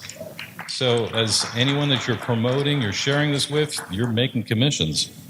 So you can see where, the income, the liquidity. This is very important. That's what's keeping the price of TEXIT Coin where it's at. The mine, that's a lot of money. $11 million to build out the mine. So you start realizing, and there's a lot of computer equipment that goes into this, a lot of power. So all of this is visible to you right here. Just all the overhead, $4 million in overhead and promotion. So events like this. So all of these things, the wrapped cars. Did everybody see the wrapped cars outside? Did anybody notice that RV that's parked out there that's wrapped? No, it's not mine. That's my buddy Jeremy's over there. It's a new Ranger as well. So there's a lot of money going into promotion. So you can rest assured that the awareness is out there. And if you're in Texas, how many people from Texas, by the way? Yeah, quite a few hands. More than that. Come on. Proud Texans. Come on. No? Oh, okay. So there's a lot of billboards, and you see these wrapped cars cruising around in McKinney. It's kind of crazy. It's funny. Where's Trey? Is Trey over here? He drives around in this Audi V10, and you can hear that thing from down the street when he comes over and visits. It's an insane car. Anyway, so TXC shared. So this is all of the TXC that's mined every day. So if you look at this number, what's that? 92,000, 90,000. That's distributed to all miners. The more hash power you have, the more of that you get. Does that make sense to everybody? So hash power is just like horsepower. More horsepower you have to go into the mine and generate some of that TEXIT coin, the more you're going to be able to collect. So we're all sharing in 90,000, 88,000 yesterday, 90,000 the day before. And so you can change this, go to week, and it fluctuates, right? It's all based on the amount of transactions that are taking place and what's being validated into the blockchain. So I encourage you, I don't want to bore you to death. There's a lot of great content that's going to be coming here with other speakers. So I'm going to go through this pretty quickly. New miners, revenue, commissions. Take your time, browse around. You're not going to break anything. So poke around. Just change these values to like a month dimension or other time dimension. Look at per quarter. So you can see there's a lot happening. Now, this is typical because you're going to see that the average per miner, when there were fewer miners, there was larger slices of the pie to be shared with all the miners. So the more miners there are, the thinner the pie, the slice of the pie. Does that make sense? So you want to get your hash rate up. Who wants more hash rate? More. Yep. This is kind of fun. There's a little gamification here. You can see the top earners. Like, look at this. This is insane. These are crazy numbers. So is there a lot of opportunity here? Yeah, there certainly is. So not only as miners do you have a lot of opportunity to generate and earn TEXIT coin and mine TEXIT coin every day, and it doesn't take a whole lot of effort to mine. It's not like we're getting our hands dirty or mining coal. We're just getting these TEXIT coin deposited into our account every day. But as a recruiter, and you're promoting this and you're sharing this with other people, you're able to earn a lot more hash power and get commissions as well. So I'm going to take a look here at some of these other tabs. You look at sponsorships, placement. So take your time to go through all of this. You can see your commission payout, how much you get paid, the invoices. This tab here is really important. So especially if you're new, go straight to this resource tab on the side on the menu and take your time going through this. This is for brand new miners. This is going to show you exactly what you need to do. So you're going to download this app to your phone on the App Store or Google Play, and then you can scan the back of that cold storage coin that you should have received. Now, I know they're a little backed up. If you're brand new, you may not have received your coin yet. That's okay. It's coming. But once you've got that token, you're able to scan the QR code on the back, and it's going to show up here on your app. And you'll be able to see how much TEXIT coin you're earning every day. And so it will guide you through all of this. You can see here that you scan that. So take your time going through all of this information. For me personally, what I love is the fact that there's all these Zoom calls. They're all recorded. So every Tuesday, there's a miners call. Who here is not familiar with those miners calls? No one? We're all attending? Yes? Good. It's really important. You need to be on those calls every Tuesday because Bobby just shares everything that's going on, the good news, the bad news, the not so great news. I mean, everything is disclosed. It's open kimono, and you get to hear exactly what's going on with this project. So I encourage you to be on there every Tuesday. Now, there's calls every day of the week, it seems. Like there's constant calls. But these are the Tuesday calls. They're all recorded. So I encourage you, if you miss it, go back and take a good look at this. This link here, also very helpful. It's a little dated, but this is really helpful on commissions. So if you want to learn how you can maximize your income and get extra cash, go through this video. There's also some other information that you can read here, but this video with Bobby is really good, and it breaks everything down. There's no shortage of information that's available to you. Everything is here. You go to the Telegram group. Is everyone on Telegram? Who here thinks the Telegram group's a little noisy? Little bit? There's a wealth of information in there. So there's messages that are pinned, so you can go through some of those and make sure that you're capturing all of the more relevant information on all the different channels. But all this information is here for you.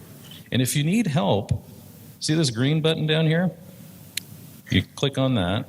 This is a new Zendesk or help desk software, and you can submit a ticket that's going to be taken care of by your ranger's assistant. So if you ever need help, go here and fill out a ticket. Okay? Now there's different teams. This is also very important. Let's say you have a security concern. Make sure that you select the right team that you're on when you submit your ticket. This is very, very important because you want to make sure that your ticket's going to be handled right away and it goes to the right person to take care of you. Okay, any questions on this part? No? We're all good? Fantastic. All right, so let me close this out. Back to resource.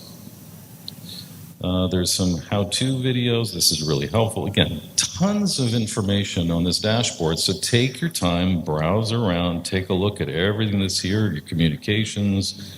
If you want to purchase some more TEXIT coin, you can do that right here. So you go place a new order and buy some TEXIT coin. Not a bad idea. The price has come down a little bit. Now, I don't know about you, but I like buying stuff on the cheap. I'm cheap. So great time to be buying. And then you can go to your account. I'm not going to click on this link because it's all my personal information. Is that okay? Oh, go ahead. Yeah, oh, no. So that's, in a nutshell, where everything's at. And then you can log out down here. This is also a very important link. This is where you're going to, if you want to share your link as an affiliate. Content. So I don't want to bore anybody. It's boring stuff. Who here's bored? No? All right. Well, that's it for me. Thank you very much. I'm sorry. Hold on to